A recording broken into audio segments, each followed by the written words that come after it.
Magana nagaan dhuftanii kun yuutuubii irratti yoo gadhiise abdii turiidha. Isin immoo waasaap irraan garee waliin dubbii keessaa ani buleessa keessan abdiidha. Achiin immoo garee qo'annaa DGD kan jedhu tokko garee dorgommii gaafiif deebiitiin kan macaafa qulqulluutiin hin jalqabne amma qo'annaa kan jennetti hofnee garee qo'annaa macaafa qulqulluu qabna. Isaan hunduma keessanuu haa eebbisu eebbifamaa. Irra deebi'ee hojii ergamoota boqonnaa 11 lakkoofsa 25 Baarnabaas yommuu Saa'oliin barbaaduudhaaf gara Tarsees dhaqee yeroo isa argatettis gara Anxookiyaatti isa fidee waggaa sana guutuu waldaa sanaa wajjin wal arganii namoota danuu barsiisaa turanii bartoonni jalqaba dura Anxookiyaatti kiristaanota jedhamanii waamamanii jedhu dura buufannee jalqabne obboleettii keenya bal'atuutu nuuf galateeffatee nuuf jalqabe sana eebbisu obboloota keenya hundumaa wal barreerraa jiituu qofatu dhufe gara dhumaatti carraa yoo wal arganne warri carraan arganne warri kana booda seenan immoo akka isaan wal baraniif carraa kennuu dandeenya. Obboleessa keenya hojjetaa wangeelaa mookee akkasuma immoo olaanaadhaaf yeroo baay'ee carraa kennuu hin danda'a. Itti dabalee namoonni sagaleen isin bira jiru hin jeequ yoo jiraate nuu cuftu yeroo barbaadan immoo deebitanii balattu. Obboleessa keenya hirphasaa fi akkasuma namoota hundumaaf carraa kennuu hin danda'a.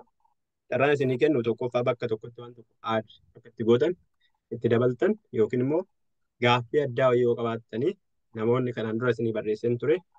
Fakkeenyaaf hojjettoonni wangeelaa kun innaa dhufan mishinariin innaa dhufe gaaffii akkanaa gaafachuun barbaada jettan anaanaa barreessanii jiitutu gaafa ta'e dheetoo hin dubbatin an ofii koo isinii gaafadha'een ture.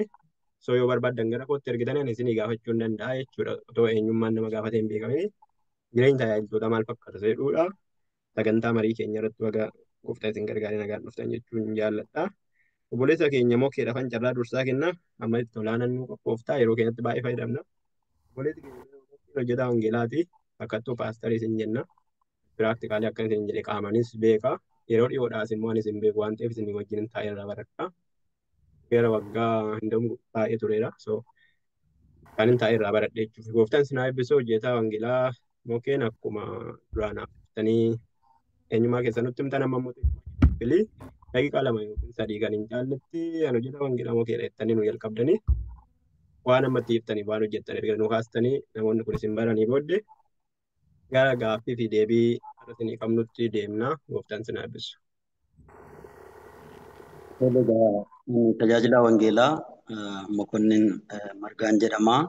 Waldaa sagalee jireenyaa yookaan waldaa qaalootii keessattan tajaajilaa jira. Bal'inaan tamsaasa wangeelaa akkasumas barsiisuu fi leenjii adda addaa kennuu irratti baay'een isin jaalladha, baay'een isin kabaja. Tokkummaa keessanitti dabalamuu kootiif immoo gammachuu guddaatu natti dhaga'ama. Eebbifamaa jechuun barbaada. Gooftaan isin haa eebbisu. Olaanattan dabarsaa mishinaarii wanta haasoftu achumaan daqiiqaa 1-2 fayyadamtee maqaa kee fi iddoo tajaajila keetii yookiin wanta itti dabaluu barbaaddu nutti haasofta. Sana booddee gaaffii deebii qabnutti hin deebina. Lamaan irratti xiyyeeffannaa.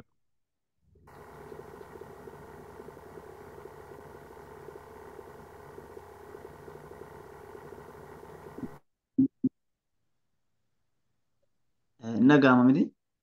Sirriitti dhaga'ama. Maqaan koo Olaanaa Baalataan jedhama. Dhaabbata Giriit Koomishin Ministeera Itoophiyaa keessaa Dipaartimentii GCM jedhamu yookaan chaarch pilaant irratti kan xiyyeeffatu keessaa gaddisuu kiristaanaa mobilaayizeeshin gochuu paasteroota qeessota waldaa kiristaanaa gama biyyaatti kiristaanaa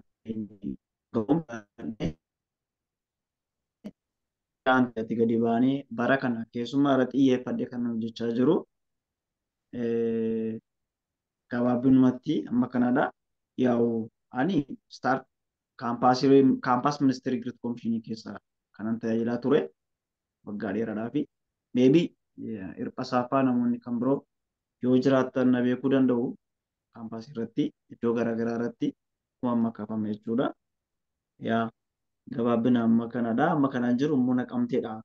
Ofiisii gara kanaa kana ta'ee haga Asoosaatti kan tajaajillu tajaajilli keenya jechuudha. Gaafa hin jedhu kaa wangeela sirriicciitiidhaan kan nuti hojjennu baadiyyaa keessa deemuun chaarchii pilaantii gochuun namoota garee dhugaa baatii ta'anii jiran Wallagga Arfan dabalatee Asoosaa qaqqabna jechuudha. Wallagga Arfan gaafa hin jedhu asii Shaambuu akkuma kana Naqamtee, Gimbiidhaa fi Dambidolloo riijinii ja'affaatti nan ce'a jechuudha. Keessumaa 2016 15 deddeebi'aan ture Asoosaa Yuunivarsiitii yeroo kaampaas ministirii ture amma gama charchiidhaan immoo abiyyaata kiristaanaa hojjechuudhaaf mobilaayiziin gochaa jirra. Wallagga kana arfan irratti alreedii waaqayyo nu gargaare hojii addaa hojjechaa jirra. Kanaaf Giriit Koomishinii keessa immoo kan tajaajilu Giriit Koomishiniin dhaabbata ergama guddichaa Wangeela Kiristoos geessuu keessatti hojjetudha. Biyya Itoophiyaa kana keessatti waggaa 45 ol tajaajileera amma. Akka addunyaatti immoo kiruu jettanii yookaan kaampaas Crusade for Christ jettanii sarchi yoo gootan ni argattu jechuudha. Gara waggaa 75 olii deemeera jechuudha. Akka addunyaatti akka biyya kanaa qofaatti waggaa 45 tajaajileera. Dhaabbanni kun gargaaraa waldaa kiristaanaa jedhamee immoo beekama. Dhaabbatni kun orgaanaayizeshinii kiristaaniidhaa garuu waldaa kiristaanaa gargaaruudhaan dhaloota kiristoosiin qaqqabsiisee itti guddisuu waldaadhaaf immoo kennu lubbuu amane waldaadhaaf laataa waldaa pilaantii godhu waldaadhaaf laataa kan isaa miti jechuudha sanarra hin jira so kanadha thank you galatoo. Thank you gooftaan si eebbisu. Argitanii nama miidiyaa amma riijinii tokko lama sadii ani hin beeku amma sagan. Riijinii hunda ishii tokko lama sadii lakkaa'u isaan nuti isaa. Oromiyaa keessa jechuudha hin baane gooftaan sinaa eebbisu ulfaadhaa hojii waaqayyo hojjettanii fi ganaas gaafanna irra caalaan da'uumani gaafii namootaa otoo hin gaafii nama qofa ittiin gaafadha. Fiidha waan hin barbaade waan hin barbaaduu fi amma gara dugda duwwaatti xiqqoo ishiin hin deebisa. Olaanaan akka miishinarii jedhamu miishinarii jechuun afaan oromootiin ergamaa ta'u akkasi ergamaadha. Maal afaan oromootiin Ergamaadha yaa'u hiika addaan qabu kun ergamaadhuma maali paasterii taanee muudamne wangeelaa hojjette waldaa qinnaatti keenya baay'ee ergamuma irratti waan xiyyeeffatu mishineeriidhuma jedhame dhaabbanni keenya misiyoonidha. Maaliif kan hin gaafadhe mishiinarii jenna yeroo hundumaa misiyoonii jennaa garuu misiyoonii yeroo jennu amma afaan oromootti kallattii yoo eegne ergamaa jechuudha garuu immoo kan nuti arginu ergamaan baay'een tajaajilaan waldaati. Apostila Ekelee Ingiliffaan akkas jedhamanatti fakkaate ergamaa Ekelee kan jedhamu yeroo baay'ee waldaan kan tajaajilu argina jechuudha. Garuu ergamaa yoodhaan kan isaa waan ba'anii deeman wayii akka keessatti fakkaata. Isaaf ani gara booddeetti bal'inaan dhufna hojjeta wangeelaa moo keessatti deebi'a. Gara jalqabaa amantan amma gaa meebii 20-30 wayii tajaajiltan ta'uu danda'a yoo xiqqoo rifeensi keessan akka deemetti umuriin keessan deeme ta'e. So gara jalqaba dhuftan amantiin maal akka fakkaatu akkaataa amantii keessanis gara jalqabaatti nu dhaqaate. Ani bara akkasiin amanee yeroo sana amantaan akka kana fakkaata kiristaanummaa isa jedhu bifa isaa akkamitti deeme ol guddifachaa deeme gad deeme isaa waan tokko isin ilaalla jechuudha iddoo duubatti hin deemnee bara isaa wajjin yoo dandeessa. Iyyeen Waaqayyo sinaa eebbisu ani bara 1992 kan hin amane bara 1992 iskuuliin barataa ture yeroo sana kutaa 9ffaadha. Yeroo sanaadha kan hin gooftaa Yesuusin amanee sana dura garuu elementarii yeroo hin jiru amantaa kan biraa keessa waan tureef dheebuu nan qaba ture barsiisonni tokko tokko jireenya isaaniitis akkasumas dhuga ba'umsa isaaniitiin illee dhiibbaa narratti uumanii amman gara iskuulii dhaqutti maatiin koo waan naaf hin eeyyamneef amantaa biraas tajaajila kennaa waan tureef bara 1992 gooftaadhaan amanadhee yookaan lammaffaa dhaladhee mucaa Waaqayyoo ta'e jechuudha. Yeroo sanaa jalqabee egaa yeroo sana tarii naannoo waggaa 25 amma haalli jiruu fi jireenya kiristaanummaa keessattuu naamusaa hafuura waa laalchisee waldaa kiristaanaa keessatti wantoota babal'aadha kan jiru. Wantoota hedduudha kan waliin beeknus tajaajila keenyaa jireenya keenya keessattis wantoonni argina jirra. Akkuma ammaa hojii ergamootaa boqonnaa 11 lakkoofsa 25 irraa abdiin caqasuudhaaf yaale yeroo sana wal barbaaduu jechuun ammannaa luqisii yookaan caqafanni kun dubbifamu keessa koo kan dhufaa jiru yeroo sanaadha. Yeroo muraasa mana bulla yeroo sana sagantaa kadhannaa waldaa hundarra naannofnee mana nama dhuunfaallee bullaa wal barbaarnaa kiristaanni tokko ganda kan biraa keessaa yoo amanellee nama sana oolfachuudhaaf nama sana wajjin kadhachuudhaaf nagaadhum gaafachuudhaaf illee dheebuu guddaatu ture jechuudha. Gabaabumatti kana fakkaata keessa osoo hin galle jechuudha. Fadha gooftaan sinaa eebbisu. Otoonni gara olaanaatti illee gaa'ee tokko isinii deebisa. Isinii deebisan nan jedhu. Amantaa kan biraa jettanii dhuftanii yoo maqaa dha'uun illee isiniif hin taane gari jalqabaa otoo gara Kiristootti dhufin jireenya keessan akkam fakkaata yoo amma haaskuulii jechuun yoo xiqqaate umurii dargaggeessa tokkooti. Jireenya keessan akkam fakkaata ture yeroo yennu amantaa kan biraa jettan yookiin amantaa waaqeffataa yookiin sana jettanii yoo dhuftan gaarii yoo dha'uus baattan piraaktisii amantaa keessanii akkam ture akkam jettanii immoo amantuu isa jedhu xiqqoo baagiraawundii keessan argachuudha. Yeroo sana amantaan koo amantaa Ortodoksiiti. Yeroo sana immoo afaan Amaaraa hin danda'u ture. Kitaabni afaan Oromootiin nuuf hin qophoofne ture. Dheebuu guddaan qabaa kitaabicha dubbisuudhaa fi garuu gaggeessitoota barsiisota keenya fi luboota warreen jedhaman daaqonoota warreen jedhaman irraa barachaa dhaggeeffachaa ture. Kanaaf amantaa sana keessattan jalqabe keessayyuu kutaa 6, kutaa 7, kutaa 8 keessatti harka gara Waaqayyootti harka koo kan jireenya koo laanne malee achumatti yeroo boqonnaallee gabatee gurraacha irratti maalummaa taabotaa taabonni maalii yoom jalqabee amma eessatti deemee bara kakuu haaraa hojiraa bara kana hojiraa biyya keenya keessa kan jedhuu fi waa'ee araarsummaa gooftaa Yesuus irratti baay'ee xiyyeeffadhee barsiisaa ture. Barattoonni barsiisonni illee irratti ka'aa turanii karaa maatiitiinis naamusa sanaan dhugaatii alkoolirraa nyaata adda addaa yeroo ayyaana waggaa yeroo qalma adda addaa aarsan dhiyaatu nyaachuu dhiisuu kootiin naamusaan gara warra pheenxee jennannaa sana yookaan misiyoonii jedhu kallattii keenyan naannoo aanaa keenyatti taanee aanan jiru kan biraa jira. Jireenyan isaaniin hawwa ture. Haala sanaanan deddeebi'aa ture achi keessatti wantoota baay'eedha. Keessayyuu qabxii 247 Ortodoksii keessatti gaafin ani dhiyeessaa ture. Obboloonni kan biroos jiru keessayyuu namoonni 3 isaan wajjin taanee gaafii gurguddoo gaafii ijoo 247 gaafataa turre. Isaaf immoo kitaaba qulqulluu keessa hin jiru garuu raawwataa jirra nu raawwachiisaa jiru amantaan suni eessaa dhufe faallaa kitaaba qulqulluuti kan jedhu wantoota akka laayyootti ilaalamanii miti isaa waan ta'eef keessa koo yeroo sana guutee haala sanaan akkuma jirutti amantaa sanarraa gara amantii isa dhugaatii fi amantii fayyinaa jireenya bara baraa isa nama ta'ee foon uffatee nu barbaadu yookaan nama kufe sana kaasuudhaaf dhufe gooftaa keenya fayyisaa keenya Yesuus Kiristoosin amanachuu danda'a. Yaadni Waaqayyoo naaf baay'atee waamichi Waaqayyoo naaf taanaan hafuurri qulqulluun na gargaaran jechuudha. Ulfaadhaa eebbifama. Yesuus isinitti hin deebi'aa gara mishiinarii olaanaatti hin deebi'aa. Mishiinarii yeroo jennu gammadu afaan Oromootiin ergamaa isaa jennu waan biraa. Waaqayyoo sinaa eebbisu hojii gooftaa hojjettan hundumaa fi mishiinarii yeroo jennu waldaatti qabamtanii jechuun ani ofii kootiifis hin beeku. Waldaatti qabamtaniitu waldaan ta'e dhaqaa isin hin jedhamu amantanii hojii wangeelaa hojjechuudhaaf deemtu. Akkami haalli seetingii tajaajila keessanii jechuun hin beeku. Yaa amma kan nuti mishiinarii kana kan maaraga godhee namni namaaf hin kennu yookaan waldaas miti.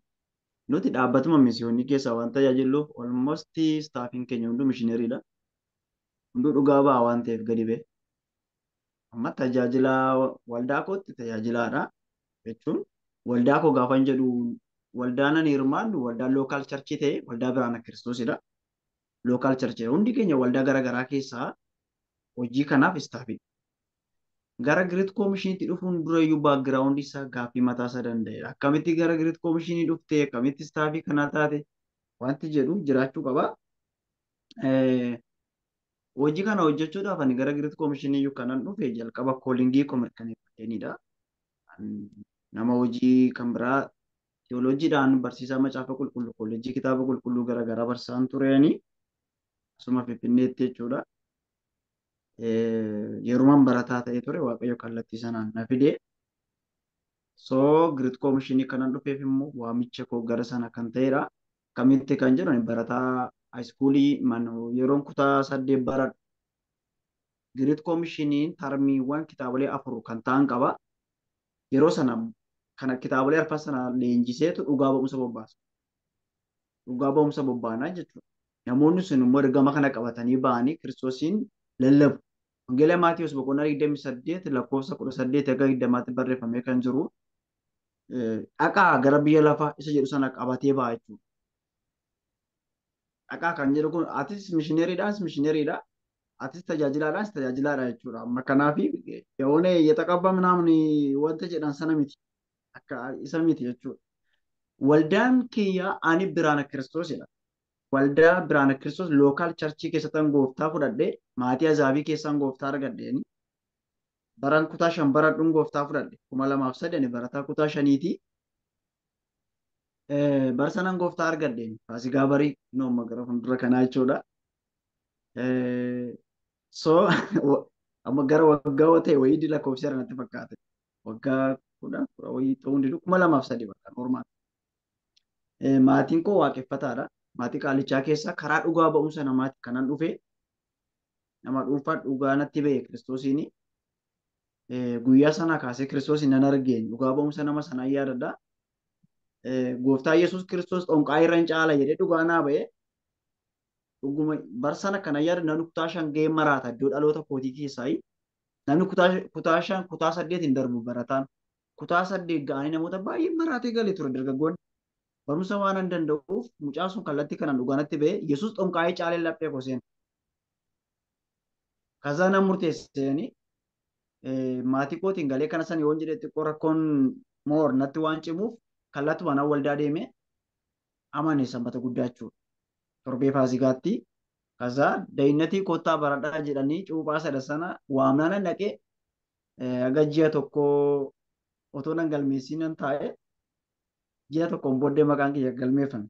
Sababii isaa maatii kiyya waan beekaniifi maatiin kun maatii qaallichaadha. Zariin keenya almost nama jalqabaadhaan keessumaa karaa abbaa koodha beekamaadha. Namoonni biyya salaalee beektan yoo jiraatani aanaa jaarsoo baddeessaa midaa kan jedhamu still now qe'ee waaqeffataa seexanni keessaa wacudha. Obboleettiin abbaa koo hangamni haga ammaa infaakti ayyaana sana baatte jechuudha. Achi keessaa waaqayyo na waamee bara kutaa 5 baradhuudha. Baran kutaa 8 baradhu gooftaan maatii koo dabarsinatti kenne. Baran kutaa 8 baradhu ani Great Commission baradheen dhugaa ba'umsa bahe. Waldaa keessa garuu nan tajaajila. Waariin nan tajaajila. Wangeelas nan tajaajilan ture. Garuu dhugaa ba'umsa bahan hin beeknu. Dhugaa ba'umsa bahan hin beeknu. Ani namoota professionaalii ta'antu wangeela Kiristoos lallaba jedhee yaadan ture. Maleen amanaa hundumarraa ergamni kun eegama jedhee yaaduun ture. Gaafan barnoota maatii qoraa jijjiiramee kutaa 8 baradhu magaalaa taa'een baradhee Great Commission Fellowship keessatti gaafan argu dhugaa ba'aa nurraa eegama jedhanii gaafa nu barsiisan mishineeronni namoonni misiyoonii kana hojjetan jechuudha. An ga'ee koo ta'ee yaadeen beeku narraa jalqabe bakka. Waaqayyo na gargaaree bara sana namoota nisaa galanii fi lubbuu haaraa walumatti harka kooratti kan naban nama 65 ture. Torbee tokkotti jechuudha. Baran kutaa 8 baradhu kana 2006 akka lakkoofsa biyya Itoophiyaa kanaatti maatiin koo isaan keessa nama tokkodha. Haati koos abbaan koos maatiin mana keenya nama tokko turan. So kanarra dhaabadhee sheekiin godhe waamichi koo gara kanaayi kan jedhu yaadaatiin dhufe yericha yoo yaaduu baadhee analaayiz gochaatiin dhufe gara Great Commission digirii jalqabaa 2011 teolojiidhaan nan xumure. Gara kana akkan dhufu namoonni haasofisanii dhaabbata kana keessa akkan tajaajilu.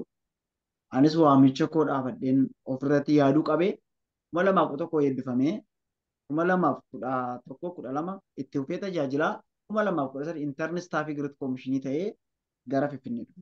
Intern staffii ta'ee amma yeroo sanaatti ilaallamu kan jedhamu sa'aatii itti ilaallamtu interniidha garuu akka staffii tajaajilta Great Commission maannim sa'u eenyumaaf miindaa hin kaffalu garuu namni tokko poolisii dhaabbata sana takka naman dhaabbatichi hin barbaada ture jechuudha. So tokko lubbuun si harkatti amanee fayyuu jiraachuutii qaba. Ergama guddicha geessa taanaan jechuudha. Inni kun waan tokkodha. Core value dhaabbata keenyaa immoo fees kan jedhu of keessaa fees amantii. Amantii qabaachuu qabda. Nama amantii ta'uu qabda. Nama of guddisu ta'uu qabda jedha. Kanneen kanaan deematu. Malee mishineerii kan jedhu kana namni fuudhee waaqaa waliin nuuf kenne. Inni har'a mishineerii dha yoo ammuus taala yaa akkasii hin qabu. Ifa malee naa godhaa malee dhaabbanni ati mishineerii jedhee too lookaal godhee intinaa godhin jiru. Maatiis boqonnaa 28 lakkoofsa 19 kaase 18 kaase amma 20 kan dubbifate kan amane hundinuu mishineerii atis anis jechuudha. Kanaa achitti immoo tajaajilaadha nuti gadi baay'ee nama hundumaa tajaajila. Kaanii hojii garaagaraan tajaajila, kaaniin barsiisa, kaaniin faarfata, kaaniin raajaa, kaaniin daldala, kaaniin barsiisa, kaan hojii garaagaraa hojjeta tajaajilaadha. Na gara dhaabbata kanaa dhufuun waldaa wajjin iddootti wal qabatu tokko nama waldaa kiristaanaa keessaa lookaal charchii waldaa keessaa kan tajaajiltu komendeeshinii waldaa nama qabdu ta'uu qabda. Lookaal charchii kan teessanii jechuudha. Kallattii sanaan immoo rekomendeeshinii kee dookimentii qabattee gara dhaabbata kanaa dhufta. Achi keessatti immoo calling check kan jedhamu jira. Waamicha kee adda baafta. Kamitti dhufte? Maaliif dhufte? Maal hojjetta? Waan jedhamutu jira. Achi gubbaa dhaabbatamee waaqayyo nu gargaaree waamicha koo adda baafadhe. Dhaabbata keessattis madaalame. Dhaabbata irraas barnoota olaanaa baradhe. Ergama guddicha kana yookaan kan Great Commissionii kana New Staff Training kan jedhamu inni gama dhaabbataati yoo ta'u namoota hundumaaf akka galutti immoo dhaabbata misiyoonii kanaa jechuudha. Akkasiiniif galu. Namoota intarneet staafii ta'anii, soosheetii staafii keenya kan ta'anii, aluuminaayii staafii keenya kan ta'anii hin gala. Wanti inni jedhuun niw staafii waan jedheen. Almost waldaa kiristaanaa warra jiran dabalatee garuu namoota akka keessanii kanaaf immoo yoo maal jedhetu ta'a misiyoonii waan jedhetu. Egaa sana baranne dhaabbanni na ramadee gara kanaan dhufe jechuudha. Tokkodhe 2015 kaasee dhiya Itoophiyaa kana guutummaatti irratti nu ramade. Anaa fi kana fakkaatan obbolaayyaan wajjin tajaajilan baay'ee isaaniitu jiru. Fuul istaafii ta'anii kan jiranii anafaan nama 8dha. Internet istaafii, asosheet istaafii, aluuminaayii istaafii kan jedhaman iddoowwan garaagaraa qabu. Asosheetiin karaa waldaa natu waama. Aluuminaayii kaampaas ministirii irratti lekcharoota yuunivarsiitii dabalatee kan jiran isaan faana tajaajila barattoota kan nu gargaaranidha. Inni kun afaan ministiriitiin for ministirii meemberiin keessa warra darbanii bifa kanaatiin waamamu jechuudha. Kan na ergu amma ani Great Commissionii keessan tajaajila. Istaafii Great Commissioniiti. Ammas waldaan ani keessatti immoo meemberiinii ta'ee involvement charchii godhu Biraana Kiristoosidha. Waldaa Biraana Kiristoosidha. Beekamaadha. Lookaal charchiidha. Keessuma gara giddugaleessa kana Shawaa keessatti Hamboo beekamaadha jechuudha. Waldaa baay'ee gurguddaa ta'anii achi keessa ture. Waldaan kun sanadha. Ammas membershipii gochidha jechuudha. Asuma Naqamtetti illee waldaa kana keessan jira. Garuu kanaan yeroo guutuu kennee tajaajilu ergama guddicha hojii misiyoonii or mishineerii isa irratti jedhamni kana. Nanumayyuu yeroo gabaabduu kanatti na amansiisuuf jirta. Gooftaan si haa eebbisu. Akka kanatti ana waan naa galee hin qabu wanta mannaa kaatu. Ni galee misiyoonii isa yeroo qubannaa galee. Gooftaan si haa eebbisu ulfaadhu. Ganaa gaafii baay'ee si qabnaa kan kee waraqaa tokko guutuu danda'uun gaafii yeroo taasisu wanta naaf hin galle. Namoonni gaafii gaafachuu barbaadan dhumarratti carraa isinii kennuu hin danda'a. Yoo barbaadan immoo anarratti ergitu gara WhatsApp irraan dhiifama. Erguu dandeessu gaafii gaafachuu barbaadanii alamma yeroo sanaasaa waan biraattuu gaafii nutti ta'a. Gara hojjeta wangeelaa murtii dabarsina.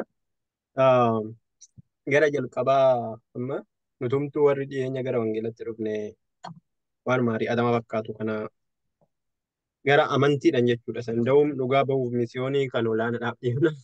Amantii gara jalqabaatiif amma nuti ari'atama xiqqoo keessummeessineerra nuti warri gara jalqabaarra yeroo dhufnu namni kamiyyuu akkasumatti fakkaatamu walii akkam ta'u hin jiru meebii marri jijjiirame ta'uu danda'a. Gara jalqabaa akkam amantii maal fakkaata ture ari'atamni baagiraawundii keessan irraa dhuftan irraa kaasee gara jalqabaa ta'uu keessan irraa kaasee haala gara jalqaba amantii keessanitti isin deebine achi akkana dhufna booddee kan ammaatti jirutti deebina. Gara jalqabaa akkam fakkaata ture tajaajilli keessan ari'atamni yoos immoo maal hojii wal qabata ture? Amantiin gara jalqabaa akkami? Achumaan immoo yoo daqiiqaa argattanii wal qabsiiftanii yoo yaadattanii amantiin amantootaa jechuudha. Amantiin humna mataan isaa jireenyumti amantootaa gara jalqabaa akkam fakkaata ture? Gooftaan sana. Eeyyin egaa amantiin yeroo nuti amannu baay'ee rakkisaadha. Akkuma amma obboleessi keenya mishinariin jedhee maatiin koo amantaa biraa keessa turanii akkoon koo haati koo hin fagu turanii yaana nabii kan jedhamu jiraan dhaadata. Nabii balleessaa badaa torbaa jedha allaa damboo dibillachaa isaa rabbi diimaa daachee irroo jilaalee birqaar eenyu sagal wayii qabu anamma isaa hubachuuf baay'ee keessi koo fedhu waan ta'eef sana dura si'a sadii saanduqni reenfaa naa qophaa'ee ture. Osumaan ortodoksii keessa jiru mana galma lamatu jira itti waaqeffatama. Qajeelfama baay'eedha qaba. Ani garuu yeroon ortodoksii keessa jiru edaa lammaffaan dhalanne hafuurri qulqulluun nan to'anne waan ta'eef nyaata achitti horii qalamu nyaachuu nan lagadhe. Buna achi nyaata wanta qophaa'u hundumaa nan lagadhe. Sanarraan kan ka'e itti dhaadachuu jalqabee namoonni ennaa qe'ee keenya dhufan midhaan hangafaa fiduu, horii hangafaa, ijoolleelleen fiduu maqaa moggaasisu. Seexanatu iyyisiisa waan akkasii jechuu jalqabe. Guyyaa gaaf tokko garuu akka tasaa kubbaa taphadhee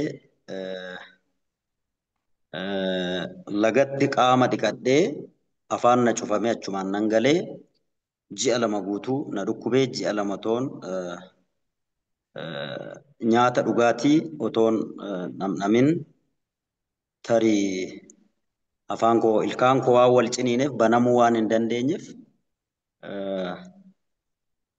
gaabaa kan jedhamu jira midhaan garbuu irraa waan takka eenyuttiin jiisanii aannan waan adda addaa yoo godhu turanii dhuma irratti garuu baay'ee seenessuu waan hin barbaanne fi bal'aadha isa mitamma kan hin seenessu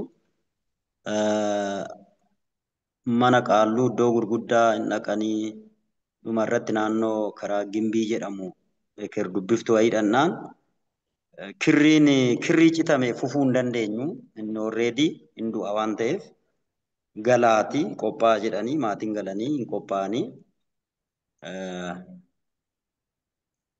sanaan booda immoo kan biraa wayii bira dhaqan mana qaalluu kan biraa bira dhaqnaan midhaan biyya yookaan naannoo keessan hin jirre sin gaafata hin fayyaa korma qalee dullacha qalee wanta baay'eedha kan isaan jedhan haala sanaan yoo jedhe akka tasaa gaafan of beeku ji'a lama sammuudhaan ala ta'uu jechuun ulfaataadha ofitti na hidhuu jedhan isaanii an of hin beeku waan ta'eef iddoon buluu fi wanti nan ta'u ulfaataadha yeroo sana iddoo bataksaana duraanan itti tajaajilu baala waldii kan jedhamu jira boolli hin jira waalli guyyaa guyyaa alarran oolaa calliseetuma lafa onaa waan adda addaa keessa na naannessa halkan garuu naa carariin gara dhiyaatti achi garagalee boolla kan koonan qaba waan ta'eef gubbaansaa biyyoo diimadha isa kootitti hangalaa samii irratti ol na fudhatanii immoo eeboon lafa kana hundumaa guutee qaramee dhadhaabataa gadi na dhiisu dhaqee qaamni koo hundinuu eeboodhaan eewu jira wantoota baay'eedha yeroon turtii ji'a lamaa sanatti jechuudha kan hin ayyaadadhu. Sanaan booda turungoo kan jedhamu midhaan sanan gaafadhe akka afaan banameen jedhanii yeroo san harki koonni kun hundinuu duubarraan hin gaaddiddeessaa ture akka waraqaa jechuudha akka waraqaatti. Ji'a lama nyaatan ala turuun baay'ee ulfaataadha wanta ta'eef yeroo dhumsa akkuman of beekenan mana keenya ta'uu suuta torbee lamaan boodan beekee mana naan ilaalu eessan jira kan jiru amma tokko nyaatattee dhufee karaa mana yaalas yaalanii battalum sanatti yoon du'es yoon jiraadhes pheenxen ta'a kan hin jedhu yeroo sanaadha keessa koo kan guute kanaaf yeroo sanan murteesse egaa Waaqayyo fayyina bara baraa keessatti waan na kaayeffatee fi yeroo namanu maatiin koo ji'a sadiinan dhoksee barattoota sadii wajjin anaa wajjin nama sadiidha mana tokkotti kan gallu gibbii musliimatti kan gallu Kutaadhuma tokkotti baranne ijoollee sana wal jaallannaa inni tokkollee Waaqayyoo gargaaree amanateetii waldaa obbolootaa irratti amma jaarsa waldaatii nu biratti immoo BTCP kan jedhamu tokko dippiloomaa amma barataa jira. Koorsii tokkoon booda inni eebbifamu isatu narratti qabsaa ture yeroo sana. Anennaa ibsaa innaa isaan rafan ibsaa dhaamsee firaashii moodernii ta'e tokko qabna. Cidii illee miti yeroo sana garbuudhaa fi yookaan abaqii kan jedhamu sana kan qamadii irraa hojjetama. Sirriitti madaabaraadhaan isaanii goonee sumarra ciimna nuti sadanuu. Akka dingataa miila jalatti gad bu'ee otoo hin kadhatin waan hin bulleef nyaannee dhugnee qo'annee hojii manaa hundumaa hojjennee yeroo eenyu jennu ji'a sadii otuman dhoksuu karaa biraa naanna'ee nan qo'adha jedhee utuman deemuu charchii jechuudha kitittilii yookaan barnoota hordoffii xumuree guyyaa gaaf tokko garuu innaan jilbeeffadhu inni tokko na shakkee biyyas galuu didee ayyaana adda addaa galuu didee guyyaa kabajuu sanbatta maaliidhaa walaloo adda addaan qopheessaa nan barsiisa bataskaana keessattis waan ta'eef maatiin shakkanii mee hordofaa mucaa sana kan jedhu ergaa eenyu jedhan. Haa ta'uti garuu guyyaa gaafa namanee sana jechuudha fulbaana gaafa 29 1992 kan inni namanee ayyaana kookootii ayyaana jedhu gaa ayyaana safagu sana nabii allaa damboo dibillachaasaa rabbi diimaa daachee horroo jilaalee birqaari jedhee maqaa kan moggaafatu irriba keessaa jaartee halkan kaasee ijoollee kee keessaa yookaan ijoollee keessan keessaa tokko kan adda ta'etu jira. Gaaddidduun isaa isinirra bu'eera taanan hunda keessan tuquma kan jedhu kaasee booda sagadanii buna danfisanii tasgabbaa'anii sanaan booda eessuma kootii fi biraazariin kan irratti dhalatee na hordofuudha gara walisootti dhufuu jalqabanii handhokseetuman jiraadha. Biyyatti innaan kutaa 7-8 baradhu araqee farsoo kan jedhu duraanuu dhiise waan ta'eef nan shakkanii gaafan otoon kadhataa jiru egaa barsiisa dhamma namni suni makonni mirkanaa jedhaman numtu kutaa tokko hanga kutaa 9tti kutaadhuma tokko teenya akka tasaa barataa ture baay'ee wal jaallanna ollaadhumas jilbeeffadheen jira maal goota mokonnin jennaan kadhataan jira kaan jedheen homaa gochuu hin danda'u waan ta'e maal hojjetaa jirta jennaan kadhataan jira kaan jedhe ammanumaan billaan kan qixxaatti murannu jira qixxaan keenya waccoo yookaan foolsi banaan warqee irraa kan hojjetamu sinqii yookaan galaasa jennu sana na waraanuudhaan ka'anii tokkos barsiisaa waggaarii jedhama kadhataa fi jirra mammaatti gara gooftaan dhumnenne sanumaan wanti baay'ee na jedhee an murteeffadhee isaan innasuma akka ammaa bilbilli hin jiru waan ta'eef ijoollee jimaata galgala galanii dilbata immoo darabee isaanii reeshiina yookaan galaasana fidanitti manii manaafiqii ta'eera waan ta'eef hirkusii ta'eera waan ta'eef mucaan kan jedhu maatii keenyatti himanii sanaan booda eessumni kootiif biraazariin hin dhufanii hin arganii yeroo sana immoo qarshii 500 jechuun salphaa miti 500 adabamu afoosha keessatti yookaan ganda keessatti laga kan jedhu wayii jira yookaan gummuu afooshaa sana adabamu sanaan booda mucaan sun yookaan intalli sun mana sanatti hin galtu afoosha sana keessaa bahu horii sangaan hin qalama qarshii 500 lafa kaa'ee qaamni amantii sana keessa galu kan jedhudha. Sanaan booda lakkin taane jedhee sumee koos eessuma koos jechuudha biraazarii saala sanaan eeyu jedhee farsoo duraanuun dhugu qo'annaadha barnootaa kan jedhudha. Dhuma irratti garuu darabeen koo ga'e sinqii sana iddoo tokkotti walitti qabnee tachi harrootan feenaa gara diilallaa geessina achi konkolaataadhaa wal sofinnaa yeroo nan ba'u harmeen koo qophaa'an beekan isaan ayyaanni sitti hime waanta ta'eef yookaan hafuuramaan ayyaana jedhee tokko moggaasa waan ta'eef. Yeroon galee nan fida jedhu halkan mana eessuma kootii bulee qidaamee jechuudha. Dilbata fuudhannaan naqu jaartiin qophooftee naxalaa bitattee ol garagalchitee uffattee hiyyuu jalqabde. Isuma dhugaa akka wannaa namni du'uu yookaan lubbuun reefu ba'u san namni walitti birmatee asii achi kaatu hiyyuu maali jennaan mokeetu du'e kan jedhudha. Sinqiisa kan kootii sana tolchanii caccabsanii maal gochuu jalqaban jechuudha qoqqooduu jalqaban mokeetu du'e waan ta'eef du'a isaa jedhanii naxalaa ol garagalchanii akkoon koos sistaroonni koos kanneen biroo jiru haala sanaan ta'e kan namootaa sana namoonni biroo akkanaa fuudhan taasisee darabeedha waan ta'eef nan gaggeesse biraazariin immoo gajara kan jedhamu jira kan warqee keessatti neeyu godhan daggala yookaan marga hin barbaachifne ittiin dhabamsiisan inni isaan namuruudha fe'u jedhee namoonni innasuma deemi jedhanii gara biraatti kallattii biraatiin miila kootiin gara Allee Maaramii jedhamu tokkoon naanna'ee gara Walisoo deemee guyyaa sanaan jalqabee maatii koo irraa addaan bahee sinqiinis hin hafee kiraa manaa eenyu jedhamee mana sana dhufanii nuti namoota sadanuufuu kiraan akka hin kanfalle godhanii uffata tokko qabna turre yeroo sana kan uffannu fooxaa jedhama yeroo sana inoo baay'eedha akka ansoolaa jechuudha sumaan barannaa suma uffannaa sumaan qo'annaa isa guugganne isa seenanii biraazariinis jechuudha eessumni koos galanii tatarsaasanii manan teessisinaa jedhanii kiraa manaan kanfallu jedhanii hoolota ishiin qabu hundumaan dhoowwatanii ansanaan booda amma tokko nan yaalee kan ijoollee utuma nyaataa jiru dhumarratti homaa gochuu hin dandeenye barnoota kutaa 9 gargar kutee qansiraa yookaan hojii manaa hojjechuu jalqabe. Maalifan kana kaasee yeroo sanaa akka ammaa kana hin beekne amantoonni wal jaalatu wal kabaju malee wal gargaaru mana namaaf kennu yookaan uffata namaa bituu nyaata akkasitti kan jedhu hin qaban waan akkasii hubannoo akkasii waan hin qabne barnoota gargar hin kutee waldaan qorannoo gaggeessitee maali kan jedhu haala isaa ani itti mee baay'een jaalladha immoo akka nama jedhe buleessi keenya wangeela dhugaa ba'uu hin darbu yeroo sana qeessis haa ta'u sheekis haa ta'u bakka barbaade barsiisota illee yeroo rafti ittan himu afaan hin danda'u garuu afaanuma sanaan caccabsee waa'ee gooftaa Yesuus itti hima. Waggaa tokkoof gargar nan kutee wantoota baay'eedha kan hin ta'e yeroo sanatti hojii sana keessatti nan miidhame utuun hojii sanatti hin galiin garuu dabtara koo gurguruu jalqabe waan an nyaadhu dhabee guyyaa 4 ture nuti sadanuu ari'atamneera gargari jechuudha mirtuu kabbadaa kan jedhamu tokko jira warreen beektan Naggasaa Mangistuu kan jedhamus jira maddoo gaarii jiru amantii isaaniitiinis cimoodha gargar tamsaane waan ta'eef iddoon jiraan manni kiraa gargar waan baaneef sabjeektiin isan jaaladhu hambifadhee dabtara gurguruu jalqabe suuqii dhaqee gurguree sayyuu daaddeedhaan deemee guyyaa 4 nyaata malee waan an tureef gaaf tokko galgala 2 fi walakkaan booda namni hundinuu hin jiru waan ta'eef suuteedhee Ambaashaa kan amma jennuun sanaadha yeroo sana dubulii wayitii akkasitti gurgurama haadha hojigoo kan jedhamu bira suuqitti dhaqee isa gurguree isa bitadhee galee utuma wal jala hawaasa nan jaaladha naachuraalii baay'ee eenyuun jedhu yeroo sanaayyuu dabtaroota nan bifadhe sana suuta xumureen nan du'aare toon sanaan jiru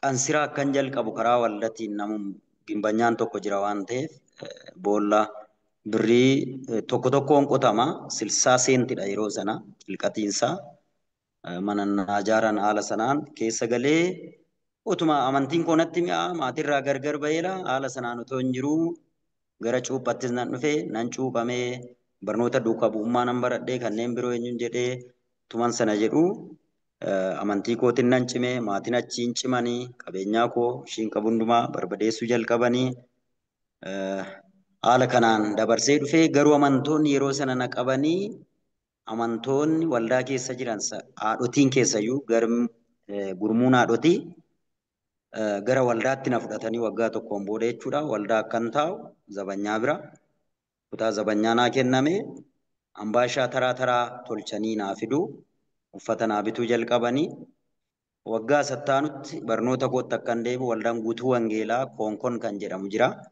mulu wangeeliin yuunifoormiis naa bitanii caammas naa bitanii dabtaras naa bitanii gara barnootatti akkan deebi'u na taasisan kanaaf yeroo sanarraa jalqabee ari'atama guddaa hanga bara 2000tti jechuu nan danda'a 1992 jalqabee hanga 2000tti maatiidhaan utuun hariiroon uumne haala kanaan ga'e garuu amantoonni yeroo sana jaalala isaan qaban mana isaaniitti na fudhatanii kallattii adda addaatiin tumsa isaan godhan waldoonnumti kan biroo qaalootii illee kan hin taane jechuudha jaalala yeroo sana ammallee nan deebisa yoon jedhee jaalalichi suma nuti itti jiraachuu dadhabe malee hin jijjiiramu waan findus miti nuti isa bu'uuraa itti jiraachuudha ga'een keenya malee haaraa uumuu hin dandeenyu tokkummaas haaraa uumuu hin dandeenyu suma bu'uuraa sanatti qabamnee jiraachuudha baay'ee garaagarummaa guddaatu jira yeroo ammaallee waan tokko hojjetaa tan jira naamusa kiristaanaa yeroo ammaatii fi jireenya kiristaanummaa kan jiru irratti waan tokko laalee yeroon itti hojjechaa jiru jira Kanaaf yeroo sanaa fi amma atumtis bara keetti dhamdhamteera waan ta'eef ari'atamni yeroo sana jiru kallattiidhaan dhiibbaadhaan sanbata maarii yookaan ortodoksii warri jedhan dullaadhaan tarii fuula koo argaa jirtu iddoo kana cuupheedhaan kan hin waraaname amma ammaatti godaannisti isaan jira. Balaa biraan uumne hospitaala torbee lama ciisera Luqaas kan jedhamu walisoo asiinis kana gidduu na waraana yeroo sana. Wangeelumaan dhugaa bahe warrum daaqonoota jedhamanitu halkan natti bichisiisee namoota biraan waraansisanii ergasii ifa baheera wantichi. Natti tola yeroo sana iddoo dhiigni kootti dhangala'e amma ammaatti yeroo naqu amma hintsaa kan biraati irratti ijaaran malee dhiigni na dhaabachuu didee bakka sana marga akkamii akka margaa turellee ilaalan ture yeroo sanatti jechuudha. Kanaaf wangeela jechuun wanta salphaa miti waan ta'eef jireenyi yeroo sanaatiif jireenya ammaa baay'ee garaagarummaa guddaa qaba dhiifama naaf goota.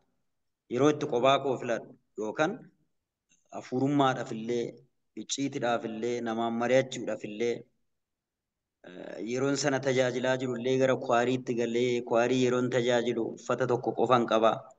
Surree guyyaa uffadheen qidaamee galgala nan miiccaa boru uffadhee kwaarii waanan tajaajiluuf kaartooniidhaanan akka nama kasala eegu godhu qoorsa halkan dhokadhee jechuudha. Siddatiidhaan gallee jirra warri kaanidhaan na ilaalu mucaan tokko sabaat beetidha yookaan guraagedha akkasitti na ilaala baay'ee wal jaallan wangeelaawudhaan isamu. Indoon paastarii ta'e waldaa qaalootii 07tti walisoo irratti uffata keessan na ilaalaa jiran akka inni iyyine akkas gochaatan irraa gaba jechuudha. Akka inni qooruuf ganama naan ka'u karaa fuulduraa qooree karaa duubaa qooree akkasumatti haqee tajaajilee waaqayyoon yeroo sanatti na gargaaree barnoota kootti nan cimee akkuma nama jedhee Great Commission leenjii adda addaa ganna ganna nu laatu Ivaasuu wajjin jechuudha. Isas barachaa turee rakkina baay'eetu ture garuu rakkina jedhee lallabuus dhugaa bu'uus baay'ee namoota barnoota akka ta'u malee keessa koo baay'ee hin guutunne kun maaliif Yesuus iddoo waan qabateef Yesuus hin lallaba malee rakkinni koo ari'atamuun koo sun akka namni tokko mismaara yookaan muka tokko cinqaarsu san Kiristoositti waan nama maxxansuuf waaqayyoo wajjin akka hin deemuu fi jaalala amantootaa keessa kootti waan cimsuuf baay'ee hin jedhu. Wantoota hedduu dhagaannaa sana kan qunnamee ganna gannan barannaa badhaasa sin fudhannaa tokko hanga sadii immoo anatu ba'a akka waldaa tokkummaatti barannaa barnoota nan jaalladhaa kitaaba nan jaalladhaa sirriittan qo'adhaa yeroo badhaasa fudhannu nan naannaa gimbii waldaa jala jechuudha. Kopheen koo karaa hundumaa bishaan baasa waan ta'eef bishaan diimatu ba'a waan ta'eef biyyoo eenyuu kan jedhu hin qoosna mucicha amma jedhe sana geetuu kan jedhamu jira wangeelaawudha. Caamman keenya bishaan galcheeraa ibsaa qofa tafe jenna. Naannofnee dhannee maal goona badhaasa keenya fudhannee hin deebina. Iddoon nuti jenne immoo waldaa makaana Yesuusitti yeroo sana walisoo tootaal iddoo amma jedhamudha. Iddoo miilli keenya jaajje sana ganna ganna waan ta'eef akkasumatti jira jechuudha. Dhoqqeensu achuma irratti ka'a. Inuma argu uummanni hin saalfannu nutti tola sirriitti nu gammachiisa. Amilee uummataatiif malee isaafi miti qullaallee yoo deemne yeroo sana baay'ee nu gammachiisa. Kanaaf waaqayyoo wanta gurguddaa hojjeteera. Sanaan boodas immoo ammuma bilchinna amantii dabalu immoo ari'atamuunis karaa biraa dabalamaa ture. Baay'ee fagoodha jechuun barbaadetani baay'ee dheeresseera dhiifata naaf godha. Gooftaan sin eebbisu ulfaadhaa akkuma isin dheeressitaniif immoo yeroonis immoo karma keessanii gidduudha yoo dadhabanii fi yoo hirribni qabees bireekii kenninaa fi isin immoo jireenya keessan itti jaallatanii isin nuti amma teenyee ilaallee akka tiivitti wannu hennu isin jireenya itti jiraattanii ana yeroo baay'ee kan na dinqu anama yeroo lakkoofsan lakkaa'u yeroo dhiyoo ni amane garuu immoo yeroo jijjiirama jiru argu soba natti fakkaata anatu egzaajireetii godhee gara fuulduraas kiristaanummaa malee anatti hin fakkaanne jiru miti namni yeroo jalqaba amanu 100% yoo amana wal jala wal jalaan yookiin gadi bu'uuf ol ka'uun dhufa. Anama yeroo ne of yaadee waggaa muraasa kana keessatti dhuguma kiristaanummaa akka kana filaattee yaadu. Gara mishiinarii olaanaatti deebisa. Waan xiqqoo waan nu taphachiifte yoo qabaatte yeroo mokeen haasa'u yaada keessa waan dhufe qabda yaada. Yeroo gara jalqabaatti amantu akkam ture yeroo amansiiftu akkamsitti dhaga'ama. Taphni gara jalqabaa maal fakkaata? Kiristaanummaan jireenyi gara jalqabaa sun maal fakkaata? Gara booddee kana immoo wanta walitti qabdoo jiraatte boodatti deemne waa'ee gara booddee garuu mee gara jalqabaa irraa waan yaadattu xiqquma ishii akka amantii nu ta'u nuti hundumtuu namoota waaqayyooti akkaataatti dhufnee fi maal jedhama battala yeroo amannu sanatti maal akka nutti dhaga'ame hin beekna. Garuu jijjiiramni amma kanaa fa'ii waggaa 15 kana gidduutti yoo dhufe ta'e next 10 or 15 years jijjiirama akkamitti dhufe jettee yaadda. Isa jedhu wajjin wal qabsiiftee gara jalqabaa maal fakkaata ture akka mokeetti wanta walitti nu qabdee haasoftu yoo qabaatte. Toleshi galatoomai. Maybe asis connections baay'ina jedhu dubbadha. Ani 2003 isin jedhee rakka gooftaa kan fudhadhee normaalii akka hawaasummaa nuti keessa jiraannutti maatiin keenya maatii baay'ee arrogaantii turan. Faaziriin koo baay'ee nama cimaadha. Keessumaa amantaa peentee nama hin jaallannedha yeroo sana jechuudha. Ittiin maqaa arrabsoo wayiitu jira ture. Dubara warra peenteetu manatti dhala kana jecha kanaan faaziriin ture. Kanaafiyyuu ijoolleen isaa michooma isaa ijoollee akkasii akka ta'an hin barbaadu. Garuu maatiin koo maatii ijoollee baay'ee immoo guddisaniiru. Shamarran bichaa ijoollee 3 guddisan kan nama daa'ima abbaa fi haadha hin qabne. Kanaafiyyuu hin barbaadu ture. Anaa dabalatee eenyuutu akka ijoollee bara miidhagina michoomnu. Akka carraa ta'eedha. Wangeelli mana keenya kan seene, Yesuus mana keenya kan seene, nuuf akka carraa Waaqayyoof kaayyoodha. Egaa guyyaa sana akkuma isin kaase gabaabsee hin badde gooftaa Yesuus xonqaa irra caalennatti laphee koo keessatti naa hife. Ana waan waddaa wayii ta'e naa hife. Maatii kiyyaa keessaa ammoo mucaa hangafaati. Waan ani jedhe maatiin irra hin darban ture. Nana manas nama nusi yoo hin jedheen homaa tokko isaan na jedhan dhaabatan gadi ta'ee fi bira darbeetumaan deemee ture. Garuu lolli tokko guyyaa ta'e kan inni moorna irratti ka'ee ture. Amma nan ol seene gadi ba'uun amma nan gadi ba'ee ol seenuun faaziriin kan filate gaafa nan waldaa dhaqee ture garuu sun taadhee yaadne ani baay'ee garuu baay'ee dubbii cimaa ture. Dhaqee gara Samarii gaafan ga'u 2003 sana jechuudha. Samarii irratti wangeelan bitadhe baay'ee dheebuu wangeelan na qabe gaafa waldaatti lallabamu. Wangeelan qabu waan ta'eef lakkoofsa isaatiif boqonnaa macaafa qulqulluudhaaf lakkoofsa macaafa qulqulluu mucaa dhugaanatti ba'edha kan na barsiise. Mucaa isa dhugaanatti ba'e lakkoofsi kamidha boqonnaan kamidha jedhee isuma dhugaanatti ba'e Yesuus natti hime santuuni gurraachi guddaan kun boqonnaa jedhama. Inni xiqqaan kun immoo lakkoofsa jedhama jedhee natti hime. Achi nan dheebodhe bakka wangeela bitachuun qaba jedhee mucaan kaampaasii irraa Jimmaa Yuunivarsiitii irraa baratu jira ture ollaa keenya. Gosa wangeelli inni guutuun kun birrii 145 ture. Jimmaadhaa bitatee dhufe kaampaasiidha. Isa bitatee dhufe kana natti gurguri jennaan birrii 100 nasii kenne.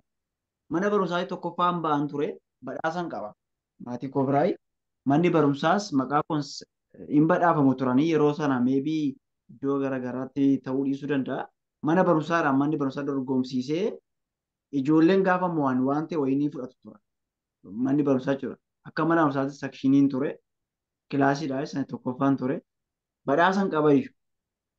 Namoonni naa kennu achi keessa birrii 100 maazerii kootti kanan kenne keessa birrii 100 naa kenne fudhee wangeela bitadhe. Gaafa wangeela sana bitadhu faazeriin abiddatee mana. Wangeelli kun mana kana hin galuudha. Hin galuudha mana kana galee mucaan kunis wangeelli kunis kubataa. Siqaa hin dhufe manatti. Siqaa hin dhufe. Jaarsummaan itti baasee wasiila koo. Jaarsummaa itti baasee jennaan hin ta'u wadhee dide. Illoole eessayyuu boleessa qotuusaa jira. Illoole hin dhufu wadhee wangeelli. Naan maal si fayyadaa na gaafate jechuudha. Wasiilli kiyya lammaffaa deebi'e. Afaan Amaariffaa fi Ingiliffaa qaba waan ta'eef yoon afaan Amaariffaa fi Ingiliffaa sirriitti dubbise malee immoo hin baru. Kanaafuu wangeelli na barbaachisa. Itti naa himisa kanaan jedheen mana maraachiba. Egaa ijoolleen baay'een abbaan kee wangeela kana hin gubaa sissi waraana jedhanii ijoolleen hiriyoonni kun natti hin bitiini. Tirfii abbaan kee mootummaa Waaqayyoo dhabaa. Wangeela kana gubee waan immoo achi bu'eetu ajjeesuu danda'a. Dhiisi abbaa kee akkasii alaan duuni naan jedhanii na gorsaniiru hiriyoonni kun. Lola guddaa ture gadii ta'eef maaziriin koomaa ijoollee hiriyoo tokkotti himte maaloo narraa dhoowwaa jettee waama ulfaataa wayii ta'e inumaayyuu faaziriin mootummaa Waaqayyoon galu hin jedhu. Otuma wangeela sana iyyuu gubuu baate otuma Kiristoos hin amaniin hin galu. Hin galaare abbaa koo ta'eef hin galu baay'ee wayii baate galu mootummaa Waaqayyoo amma Yesuus hin. Kanaafuu Yesuus hin fudhachuu qaba namni kamiyyuu. namni kam kiristoositti amanee lammaffaa yeroo mootummaa abbaa isaa argata malee hin ta'u inni akkasii qalliin hin jiru. Tiimesii ta'anii abbaa keenya ta'anii mootummaa waaqayyoo galuun hin danda'amu. Innaa sirumayyuun galuun mootummaa waaqaa hin jirin. Sirumayyuun galuun amma Yesuus hin amannetti kanaafiyyuu ani wangeela kana nama bitaa wanti dhufe haa dhufu jedhee jaarsummaa lammaffaa darbee wangeela gooftan. Isa wangeela bitee as jala kaa'ee mana kootti galee mana keenyatti galee ani kanan bulu mana qorqorroo kutaa guddaadha. Inni isaanii diinqa qabu. Kutaa qorqorroo keenya isaan nuti ramu sana seeneen peestaala keessa kaa'e. Peestaala keessa immoo uffata kootu jira. Uffata kootiin mareen peestaala keessa kaa'adde homtuu tokko ximbis hin jenne. Nan eegan ture taa'e. Homtuu tokko ximbis hin lolan eega. Narratti hin argine ta'ee akka isaan hangallee ba'ee deemeen hiriyaa koo bira bulee obboleessa durbeetti walii oollu amma gara gooftaa deemeera. Sababa addaa isaan bira dhaqee rafata. Ganama gaafa galuu somtuu hin jiru. Qilleensi wayii qabbanaadha keessi. Mannis achi halkan dubbisuu qabe mana. Halkan dubbisuu qabe. Egaa keessa koo guutee ture. Gaafa waldaatti lallabanii waa'ee seenaa Musee, waa'ee Yesuus, waa'ee Daawit, waa'ee seera uumamaa gaafa jedhan achirraan isa waldaatti lallabu sana halkan galee dubbisa ture. Dhaqee laphee koo qabate waaqayyoon kadhachaatiin deeme. Namoonni na jajjabeessaa dhufanii anumti kiristaanotuma keessa namoonni ani gooftaa argachuutti gammadan danuu isaanii jiru. Inni kaani yaa'u kun yaaduma dhufee hin galti ishiin. Inni kaani tarii waaqayyo karaa mucaa kanaa mana sanatti na faayedha. Garee kadhannaa keessatti waaqayyoon otoo kadhachaa jirru na yaadadha. Bosona guddaa tokko siin cira naan jedha waaqayyo. Ani waa'ee bosona sanaas naan galu hin beekan. Jaaladheetuma kadhadha ture. Kadhannaa nan dheebodha. Macaafa qulqulluun nan dheebodha. Narraa addan ba'u macaafni. Qixxuma uffata koo ture. Itti hodhadheen peestaala bokkaan hin seenne kan hin tabalaashisne itti hodhadheen ta'e nan baadhee deeman ture. Natti aaneetuma deema akkuma uffata koo. So baay'een eegusa waan qabuuf nan kadhadha waaqayyoon natti dubbata. Annaan galu waa'een bosonichaas. Maatiin koos dhuguma gooftaa argatudha hin yaadu. Nan kadhadhamu natti immoo fakkaatu. Wanta kana tarii namoonni qabdan qabaachuu dandeessu. Egaa yeroo sana amantoonni jijjiiran illee akka kanan ture annaa kadhatan jiru. Bolaayyan nama 30 minaamina wayii kan taanu jiru kiristaanonni wayii gurmoomne kan wajjin kadhannu. Achi keessa harcaanee nama 7tti gallee nama 7 san bira harcaamee nama 3tti gallee. Nama 3 san bira harca'ee anatti hafe dhufe. Egaa inni kun naan galu baay'een isaanii amma iddoo garaagaraa jiru kan gara gooftaa deemaniiru. Hiriyootumti koo ta'anii. Egaa waaqayyo wanta inni dubbatu sun lakkaa'ama raawwate. Gaafa na galmeessu abbaan hafuuraa keenya sun ji'a tokkoon booda na galmeessa isinitti himeera. Gaafa na galmeessu akka mul'ataatti waan tokko natti barsiisaadha mucaan kun jedhe. Mucaan kun barsiisaadha jedhe akkanumatti jechuudha. Ani kaa barsiisaa ta'uun fedhan ture akaadaamikii barsiisaan ta'an seeni. I think garuu waaqayyo karaa biraa fide sanas mana hojjedha tureyyuu. Egaa kanarra darbeen 2006 egaa maatii biraa deemeera akkuma kutaa 8 baradhe magaalaa ta'een ergamni guddichi kun kan paasterootaa ta'ee yaada jiru. Kan qeesii kan paasterii fa'aa yaada jiru. Kan saba gooftaatti amaneeti jedhee kanan hubadhe gaafan Great Commission eegalu. Gaafan barumsa Great Commission fudhadhu jechuudha. Barumsa Great Commission jechuun spiritual movement dha. Bakka lafa kamittiyuu sochii hafuuraa geessisuu qaqqabsiisuu hojjechiisuu irratti hojjetu. Haayiskuulii irratti ni eegala jechuudha. Yeroo sana kutaa 8 bara filooshiipii filooshiipii haayiskuulii irratti jooyin godhanii hojjetu. Kaampaas ministiriin yookaan dipaartimentiin afaan Ingiliffaan student lead movement jennee waamnu Great Commissionii keessa iskooppii isaa tokko haayiskuulii qaqqabudha. Barataa irraatiin qaqqabanii gaggeessitoota boruu qaqqabuu jedhee inni irratti qabu. Amma bara kana keessa immoo barataan humtiyyuu gaggeessaadha. Isumayyuu wangeela qaqqabdee taanaan addunyaa qaqqabdee jechuudha. Amma yeroo baay'ee gatamaadha. Dargaggoonni waldaa keessaayis barattoonni ignoor ta'u yoone akka waan yaadan nageetiif saayidii wayii qabatee deemuutti yaadu barataan dargaggeessi akkasitti yaada. Keessumaa anarratti ta'aatirra waan dhufee fi yeroon kutaa 8 bara duraa kaasee waan addaadha kanan argaa dhufe waan ta'eef waggaa kurnan kana jechuudha. Dargaggoonni waldaan ignoor ta'a anaan waldaan ignoor na godhaa hin abboomamtanii dargaggoonni kun maalodha isin jedhanii push gara biraatti daayifirdi gochuudhaan ari'amu ture. Garuu barataan dargaggeessi waldaa kiristaanaa keessa irra jiru kun kan boru waldaa fudhatu kan boru waldaa adaraanti kennamu wangeelli kan ittiin ce'u karaa barataati. Jaalattoonni jibbinus wangeelumti inni Itoophiyaatti fayyadamu karaa baratootaa karaa biraa. Kanaaf iddoo guddaa qabaachuu qaba ture. Iskooppiin keenya jalqaba sana ture. Kanaaf achirratti gooftaa argadde maanna'u achirratti ergama guddichatti dhufee dhugaa ba'umsa achirraan eegalee hojii kiyya ta'uusaa hubadheen. Ani kiristoositti amanuu kiristoosiin beeksisuu akka ta'e hubadhe. Kun immoo jaaladhee miti bee. Atamma jaalattee miti bara wangeela akka lallabdu bakka. Wangeela lallabuudhaaf immoo iddoo bakka miti kan inni filatu. Istiraateejii mataa isaa danda'e qabaachuu danda'a. Tarii yoon gabaabsee isinitti ibse gama yuunivarsiitii maaltu jedhama on campus saturation waan jedhamu jira. Istiraateejiidha kun istiraateejii SLM yookaan barataan tokko ittiin kaampaasitti lallabu. Gara iskuulitti gadi yoo buute immoo on campus saturation isa sana jedhan sana maaltu jedhama in class saturation jedhama. Haala kilaasiin keessa iskuulii kolleejjii biratti in kilaasiidhaan fudhata. Kaampaasii keessatti immoo maal fudhata on campasiidha. Dormiidhaan dipaartimentiidhaan ta'uu danda'a. Iddoowwan garaagaraatiin ta'uu danda'a. Bifa ittiin barataan wajjin friendshipii horatu ittiin wangeela itti himuu danda'a. Mucaa musliimaatti mucayyoo musliima tokkotti tooftaa kamiin tarmii kamiin itti deemanii akka himuu danda'an istiraateejii lafa kaa'u. Kanaaf lafa isin jettan kanaaf ani jiru illee wangeela kiristoos lallabuun hojii keenya. Isa kana hubadhaa. Keenyadha bakka kun. Gaafa isin jedhu lolla miti. Hin amansiifta. Otoo hin taane dhugaa baata kiristoosiin himta. Dhugaa ba'umsa fiixaan bahe kan jedhamu kaka'umsa mataa keenyaa irratti hojii hafuura qulqulluu ga'eensaa kan waaqayyooti. Bakka istuu kaalistuu kan waaqayyootiin. Garuu dhugaa ba'umsi fiixaan bahe kaka'umsa mataa kee gaafata. Hojii hafuura qulqulluuti ga'eessa kan waaqayyooti. Fedha qabaachuuti qabna jechuudha. Kanaaf gahee keenya hojii keenyadha. Please kun kan keenya bakka. Kiristoositti waan amanteef Yesuus Kiristoos namatti himuu danda'u qabda. Konkolaataa keessatti haa ta'u, mana keessatti haa ta'u, lafa jiraatutti haa ta'u, kilaasii barattu keessatti haa ta'u, bifa kanaan Yesuusin argee kaasaa dhugaa ba'umsaa torbee wangeelaa jedhameetuma qabamee nu bobbaasanii achirratti seksisiin ta'e waan baay'ee waaqayyoon nu gargaaree jijjiirama gurguddaan argeen. Mana taa'ee kanan kadhachaa ture waa'ee Phaawulos fa'aa.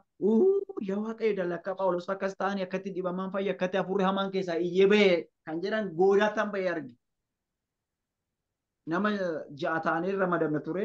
Sadiin baana ture gargar baane akka carraa mucaan wajjin baana iddoo mana barumsaa keenya abuunaadha. Abuunaa Gindabarati. Baay'ee keessa kakkaadhee isinitti maa jira. Gara dhaloota mucaa sanaati kan fudhanne ganda dhaloota isaa jechuudha. Goodaatti nama ta'e nama mucaa san faana wal beekantu jira goodaa keessa. Mucaa sun Dachaasaa jedhama amma kana Jibuuti kan inni jiru. Mucaa sana faana kan wal beekan wayitu jira. Mucaa sanaa ignoor godhu turan ollaa isaanii keessaa maatii qaalichaa guddaa tokkotu jira. Mucaa isaanii sana keessaa mucaa kana gaafa inni reebuudhaaf goodaatti achasitti dhufu ifate keessa. Ifannaan nama keessumaa iyyee seexan. Kun abuunatti waan ture jechuudha yeroo kutaa debbaran bara jalqabaati. Akka carraa ta'eetu deemnu sa'aatiin nutti waan deemeef baay'ee waan beelofneef mana keenya galla jedhee nu fudhatee gale. Beetu ta'een beekuu dhibee gifira jedhamu jira. Dhibeen gifiraa kun mootummaan talaalliidhaanidha kan inni qaqqabu. Nama dhibee gifiraa kanaan qabame namni ittiin dhiyaatu yoo sitti darba waan ta'eef baay'ee cima. Akka biyya keenyatti namoota baay'ee galaafata. Obboleessi mucaa wajjin dhugaa bahu Dachaasaa kanaa gifira kanaan qabamee jira. Laa baddaa. Guyyuma kana jechuudha. Guyyuma mucaa kana goodaatti ollaa isaanii mucaan qaalichaa qabu isa itti fiigeenaan keessaa ifate kana hafuuramaa keessaa kufee ba'e kana gaafuma kana mana isaaniitti galle nama 3 ta'anii mucayyoon durbaa tokko jirti wajjin Addisee jedhamti. Dachaasaadha anadha kana ta'aneedha mana isaanii gaafa nu gifira jiru. Waaqayyo akka hin danda'u ni amanni. Inseenni harka keenya waaqayyoon kadhannee fi mucaan sun hin fayyadu. Moo'ichaan nu wajjin ta'u waaqayyoon nan argina. hundi keenya nu sadan keenya gallee gaafa kana waldaatti dhugaa baanu garee ergama torban wangeelaa qabamee nu babbaasetti gaafa deemnee dhugaa baanu waan ajaa'ibaa wayii. Moo kanarra immoo namoonni hidhaman fa'aa jiru nu bira nuti mana hidhaa hin geenye malee. Qaallichaan qabanii baay'ee ciccima ture qaallichaan achi keessa jiru. Qabanii mana hidhaatti kan geessan namni beekamaan gurguddaan jiru turan kan dhageettii qabanii namoota keenya caala biyya sana keessatti. Ijoollee hedduu sanii mana waajjira poolisiitti naqan. Kallattii nuti baanirra garuu Waaqayyo mo'ichaan nu wajjin. Kanaaf harka Waaqayyoo lafa sanatti hin argee dhugaa ba'umsi gaafa gadi baanee hojjennu harka Waaqayyoo sana hin argina. Isa jennu sana isa teenyee jennu kana qabatamaa ni argina. Argeera waan hin ta'eef jechuudha. Achiin ka'e jechuudha. Sun na fuulduraati kan hin banne ture. Keessa kooti kan hin dhibne ture. Haga ammaa kanatti daa'um gara kana dhufe akkan hojjedhu kan na godhe faa'uundii faris isa ture. Staartiin jalqabaa kun. Gooftaan bara eebbisu asfaarii isin dhabeyaan anaaf ta'uu ta'e itti fufu. Rakkoon qabu gaggabaabsi gara kaayyoo keessatti nu keessa nutti tola. Yaa, okay. Thank you. Hundi keessan akka daatan isin rakkisu, hojiin akka isin rakkisu, hirribni akka isin rakkisu beeka. Ana immoo isin caalaa yeroo na rakkisa. Iddoo hunduu rakkatoota gooftaan sin eebbisu. Guyyaa tokkitti har'a na obsa. Maali sagantaan keenya dhaabbataan isaa kana keessa immoo erga dhufne isa jedhu keessaa sinqee baadhaa. Warra isillee yerootti baay'ee fadamaadha aana'u. Akka yeroo keenyatti yeroo hin geenye. Nuti warri sagantaa qo'annaa keenya kaansilii goonee isinii affeerre. Haa ta'u malee hojjetaa wangeelaa mokee olaanaa dachaasaa fi akiliiluu yoo xiqqaate nama arfan kanarraa waan tokko dhageenya isa jedhuudhani qo'annaa keenyarraa yeroo waraqaa laala. Iddoo kanatti akkana jechuu barbaada. Akkana nagyaa. Amma immoo waan jechuu barbaade warra isin qaamanii warri itti jireenya itti jiraatan nutti maal waan ta'eef inda'um nuuf hin galu amma kutaa macaa qulqulluu tokko nuti amma wangeeluma lallabonnaa jedhanii anama namni hojii isaa lallabuu yaada koo keessa hin jiru amma mishiinarii ta'anii jiraachuun hin danda'amu. Baay'ee beeku namni jireenya ofii waan tokko jiraachaa heerumatti dhufee dhaqee waa dubbatee deebi'uu yoo ta'e irraan kan hafe jireenya keessa seenanii jiraachuun hin danda'amu. Isa jedhu baay'ee hin beeknu jechuudha amma nuti warra jireenya biraa jiran. Waamicha yeroo ta'u baay'ee nama dinqaa. Nuti immoo warri macaa qulqulluu qo'achaa turre baay'inaan keessumatti piraaktikaalii namoonni akkasiis nu jiru ta'edha. Keessattuu yeroo ammaa kana kan jedhamu tajaajila namtu jira namtu waaqayyo jira namoomtu jiru jedha. Kiristaanummaanis waan shiifti ta'e fakkaata. Waaqayyo immoo yeroo hundumaa iddoo jira. So isa kana amma xiqqoo ishee yaada keenya kan faarestanii fi walakka barruuf malee amma isin kophaa keessan olaanaa kophaa nama hunduma kophaa keessan toonu waamee waan hundumaa waan jechuu barbaannu waan baay'ee jira waan nuti irraa barannu. So har'a mana yoo walirraa baranne yeroo ittaan waaqayyo yeroo nuuf kennaa hin jiraannaa bal'inaanii waan taasifnu qabna. Gara hojjetaa wangeelaa mokeetti otoo hin deebiin akiliiluu waan argaa turetti fakkaata. Akiliiluu daatan kee yookiin yoo seense yookiin namoota kanaan nagaa jedhi sana booddee sagantaa keenya gara xumuruutti deemnee yeroo biraa bakka qabanna yoo waaqayyo jedhe.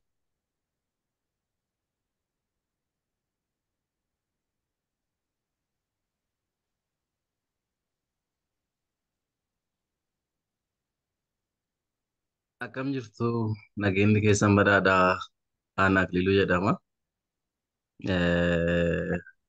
Almost hin dhagahamaa mi abdi? Nagaa. Yaa Aanaa Akiliiluu jedhama.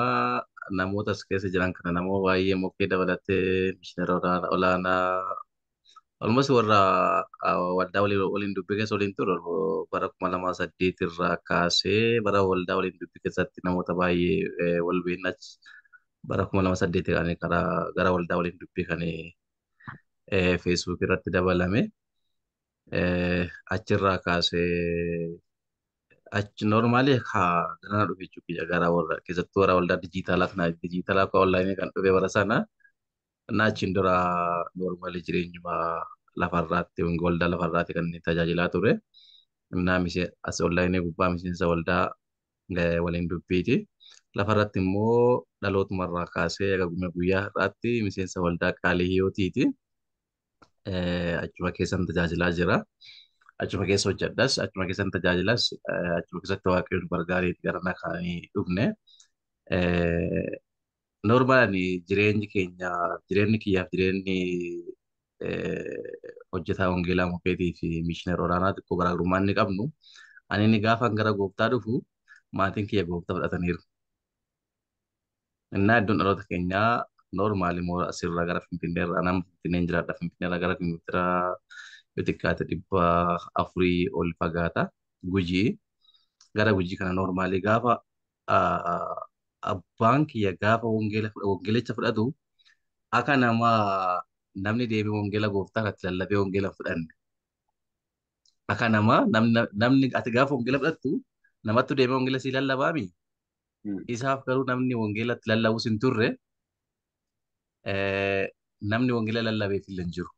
Garuu immoo maal dhagee ture seenaa wangeelaa jechuun hojja pheenxeelleen jedhamu amanee jedhama ture yeroo sana.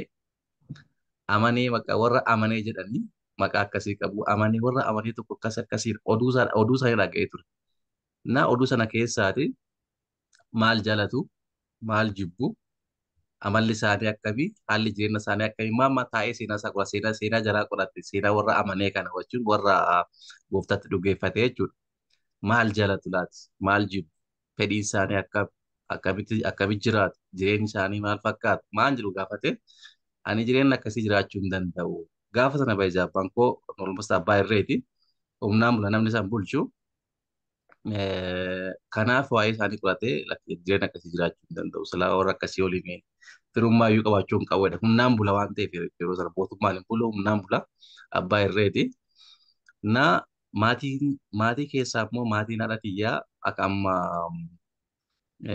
olaanaan jedhan kana maatii margaala hojjetaa wangeela margaala jedhama warra seettara waaqessu qabu. Waaqa galgaloo diimtuu jedhu. Waaqa galgaloo diimtuu jedhanii waaqa waaqessu haati kiyyaa foon re'ee nyaattu re'ee ilaalan argitu re'ee baqatanii re'ee isin baqatanii.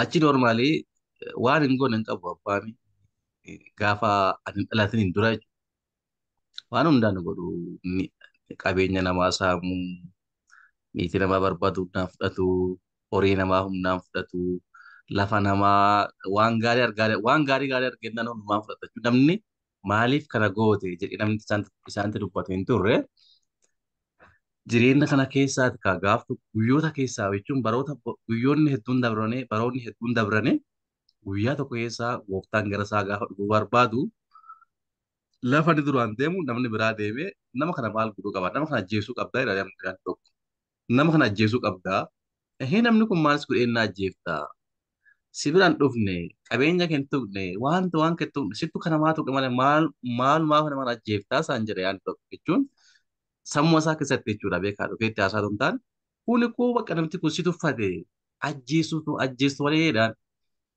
maanumas godhee ajjeeftaa beedhaan taa'ee sa'aatii tokkoof achi ofii mormee achirraa kaasee ifiifuu guyyaa har'aarraa kaasee lafaa fi waan lafaan asumat dhaabee lafaa fi waan lafaan asumat dhaabee amaneen ta'aa jedhee amaneen ta'a jedhee gara manaa deebi'ee galee gaafa guyyaa dilbataa gaafa dhufu obboleessa isaa xiqqaa jiraa quxisuu yookaan duratti maadhaa jedhama. Obboleessa isaa quxisuu kanaan amane jechuun warri ammaanyiin kun yookaan pheenxeen nu bira waan hin jirree fi kibba keessa jirti gara geediyoo kana jirti geediyoo keessa uummata kibbaa keessa jechuun geediyoo lafa jedhamutti warra geediyoo jedhamu saba geediyoo jedhamutti ollaa keenya jira isaan keessa jiru malee olmost naannoo Oromiyaa keessa hin jiran jarri warri pheenxeen jechuudha. Amma bakka isaanii qoratee adreesii isaanii fiixee guyyaa dilbataa gaafa dhufu obboleessa isaa quxisuu kanaan farda isaa fi haadha teennaa fe'atee eessa deema gara warra amanii sana deemaa jechuudha. Gaafa inni fardi fe'amee kansaa kan haadha teennaa fe'amee gaafa isaan ka'anii daandii konkolaataa waan hin jirreef jechuudha. Waaqni galgaloo diimtuu sun gara haadha teennaa dhufee isa faana deemta taanaani hin duutaa isa faana kan deemne jedhee itti hima. Isa faana deemtu tanaan ni duutaa jedhaan. Ka'ee gaafa inni amma achi dhaqnadhee hin jiruun keessummaa mana namaa deemnaa jedheeraan. Ka'ii yennaan lakkii waaqni kiyya isa faana hin deemini. Hin deemta taanaa hin duuta naan jedhee jiraa jettiin. Yennaan a'aa yookiin afaana deemi yookiin immoo anumatti sujjeessaa dubbiin dhufte amma. Yookiin afaana deemtaa yookiin immoo anumatti sujjeessaa carraa ati qabdu kanaa lamaan keessaatii filannoon kan keetii jedhee kan itti himaa deebisaan. Achuma faana haati haadhateen nalla achuma akkoon ta'e na bira jirti. Mana du'uurraa deemiiti achumatti inni si ajjeesu si haa ajjeesuuti. Harka isaatti du'uurra mana keetti du'uurra dhaqiiti inni waaqa keetti sun si haa ajjeesu faana deemii jettiin. Mana du'uurra bakka inni si ajjeesu kun haa ajjeesu jettee faana walumaa galanii faana deemanii achumatti gooftatti dhugeeffatanii galanii. Achuma gooftaa dhugeeffatanii gaafa isaan gooftaa dhugeeffatanii waan duri siraa waaqa maali jedhanii kan ofittu jechuun ayitoonni waan baay'ee jirreedhanii sageettu jedhanii wanni harka kana kaase haga asiitti wanni hin jiran hin jirtu miilalli akkasii harka gamaa gamanaan wanni harkatti naqanii kun hundumtu achuma irraa guuramee gubate. Innaa nama noormaal kan mormaa maaliif kan mormaa diratan kun jira. Kana guutumaan guutuutu achumatti irraa fudhanii gubanii amananii kan gara manaa deemanii gaafa isaan gara manaa deebi'anii ollaan maatiin jechuun maatiin obboleewwanii jechuudha. Maatiin obboleewwanii ollaan hundumtuu walta deebi'ee ka'ee bu'aa ta'a gadda bu'aa ta'an. Maaf jedhanii boo aduma jirtuu nu keessaa hafte adoo jirtuu duute jedhanii gadda bu'aa ta'anii. Ollaan jechuudha. Jechuun lubbuun jirti ni jiru garuu aduma jirtu duuteedhani kan bu'aa ta'an. Akkuma isaan bu'aa ta'anii isaan bu'aa isaanii fudhatanii amma gaafa kana achuma namni daandii lakkaa waaqayyo daandii isaanii saaquu barbaade noormaali jechuudha. Daandii lakkaa karaatti saaquu waan barbaadee fi jara nama kana argate faazirii argate faazirii jechuun nama humnaan bulu waan ta'eef nama humnaan buluuf na walakkaa waaqillee barbaadan akka fakkaate. Innaa achi hojjetaa wangeelaa faana ergamee dhufe. Torbaanuma sana jechuudha. Hojjetaa wangeelaa faana ergamee dhufe. Dhufanii wangeela ollaa keessa baanii lallabanii amma faaziriin fudhadhaa jedheennaan amanaa jedheennaan namni jala dhaabatu hin jiru. Hundumtuu ni dhugeeffate torbaan sana jechuudha. Dilbatatti aanu warri gaafa dhangaggaa bu'aa hundumti isaanii ni dhugeeffatan torbaa itti aanu jechuudha. Achuma manni amantaa lafuma keenya irra ijaarame achumatti waaqeffama achumatti amma wangeelaa hin dhufe wangeelamni dhufe afaan hin beeku namni wangeela itti lallabu immoo namni wangeela itti lallabamu kan wangeelawin afaan hin beeku kan wangeela itti lallabu afaan hin beeku faaziliin haguma danda'u jalaa hiikaa fi wangeelli kun bal'ataa deeme noormaali har'atti noormaali gaafa achi ture waldaan sun biyaan lookaal cherchii waldaa sanatti bal'ate 63 dhaqqabee ture gaafa sanatti jechuudha gaafa achi bahu noormaali jechuudha. Waldumti qaalutii ta'e ka cherchii sanarraa bahe ka cherchii haadhoo sanarraa bahe 63 dhaqqabee ture. Har'atti noormaali achi ol ta'uu danda'a. Ergasii cherchoonni baay'een hundaa'anii jiru baay'ee bal'ataa deeme jechuudha. Anini maatii akkasii keessaa bahee lafa akkasii keessaa bahee lafti keessaa bahee noormaali lafa chaalenjiin guddaan jiru waaqayyo karaa akkasiitiin faazirii argatee faazirii keessaa gaafa faazirii waaqayyo argatu faaziriin nama duruu humnaan bulu amma immoo ni qabame gaafa inni qabamee ka'u jireenya isaanii jechuun jireenya keenya caalaa jireenya isaanii baay'ee waan nuuf waan tolu jechuu isa kana kan jedhaa jiru gara kiyyaatti dhufa. Gaafa xiqquma aaree bakka nageette gaafa inni jedhu daqiiqaa tokko turu waaqayyo dafeessa qabiisaati. Daqiiqaa tokko maayin ana dhamanii ani kaleessa akkas jiraadhee kaleessa ana xiqquma gaafa inni aaree akkas jedhu daqiiqaa dafee waaqayyo dafeessa qaba dafee qabee ka'ee isa deebi daqiiqaa tokkotti turu Fakkeenyaaf yoo alatti aaree dhufee jiraate mana gaafa ga'u wanni tokko yookiin namatti qabamee jira yookiin wanti waa ta'ee jira akkas ta'a ture. Even jechuun namni amma nama aaranii nama lolu arrabsuun kun waan salphaa miti.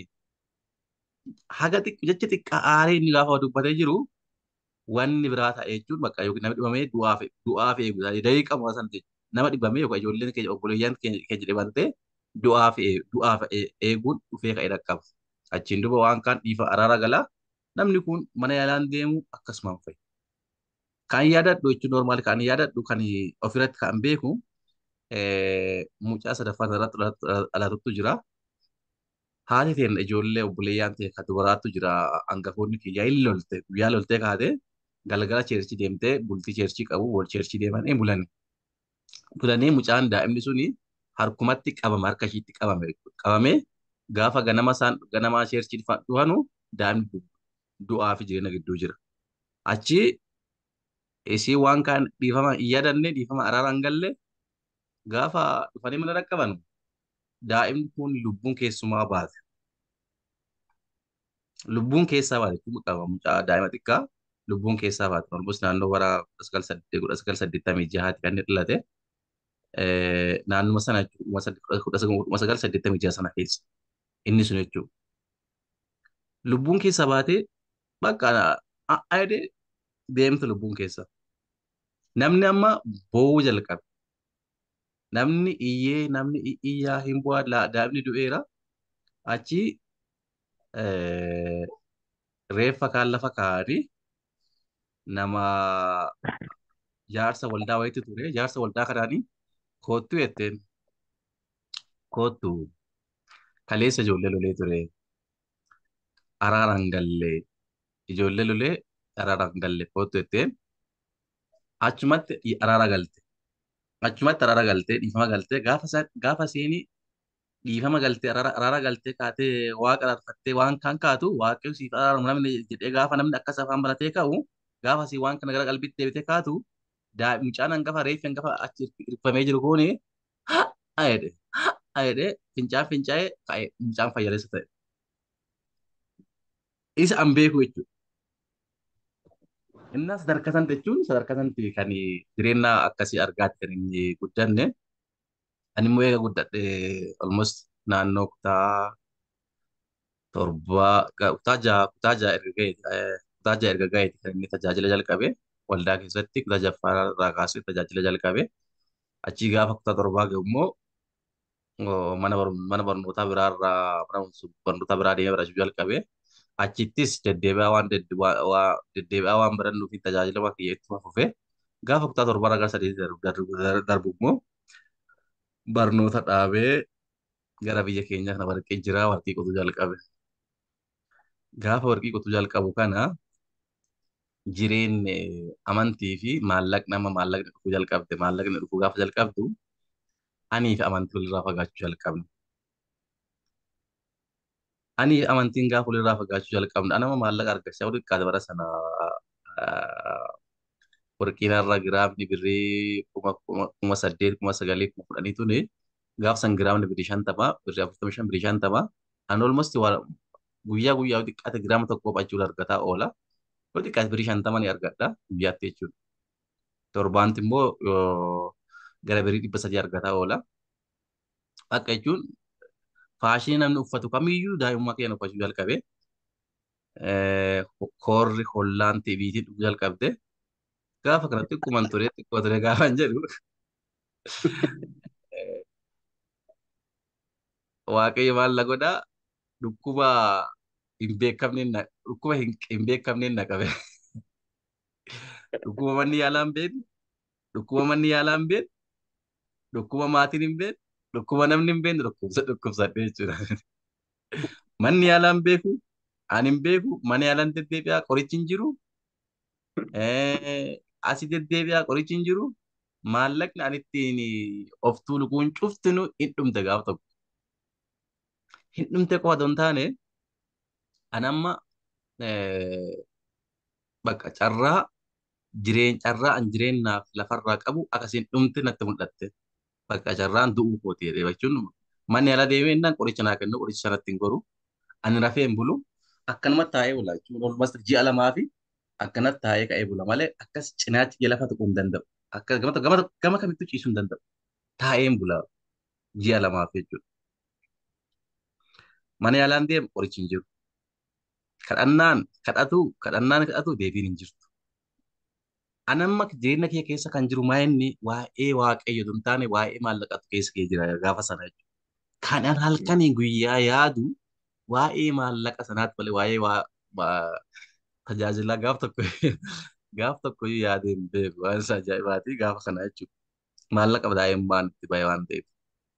Isaa almost bakka alaf jibbaadheera. Ollaalee na jibbaateera. Maatiin na jibbaateera. Alla kaduufi beekeera. Amma ollaan namni gaafa dhukkubsatte si gaafataa mire akka mucaan sun lubbuun buleera jedha. Wayyaa yeeraadha jedhanii si gaafataa fi lubbuun bulee jira jedhee na gaafatu. Innaa aduma akkanaan jirru amma taatee wayitti ta'ee jira bara naannoon sun naannoo 90 wayiiti. 90 naannoo 93ti 93 obboleettii intala obboleettii naa taatu obboleessa abbaa kiyyaa dhalfatuttu duuteerti aagumee keessa. 94 immoo haadha abbaa kiyyaattu ji'uma wal fakkaataa aagumee keessa duuteerti. 95 immoo anini dhufee aagumee keessa dhaqqabeera jala. Du'uuf jechuudha. Namni hundinuu bakka ji'a kana hin darruu jedhee ka'ee allafti murteesseera. Namni illee natti murteesseera. Namni illee guyyaa kana kan du'u beeka. Ji'a kana keessa kan du'u beeka. Ani illee ji'a kana keessa kan du'u beeka. Amma kanaan jirru ijibbaata jedhamee baqqaamee hospitaala Dillaa kana deemee ijibbaata laalchisee galaa jedhe faazariin. Ijibbaata jechuudha. Yennaan amma lakkii hospitaala Dillaan deemini warra kaatolikii tokkotu jira warra lammiilee biyya alaati warra Itaalii kanattu keessa yaala. Isaan bira deemi haroo waatoo deebii ittiin dubartitti nama waaqayyo baay'ee itti fayyadamu. Jechuun normaali namni amma qaama natti dhiyaatee waaqumaayyuu naa kadhatu dubartiitti tana qofa.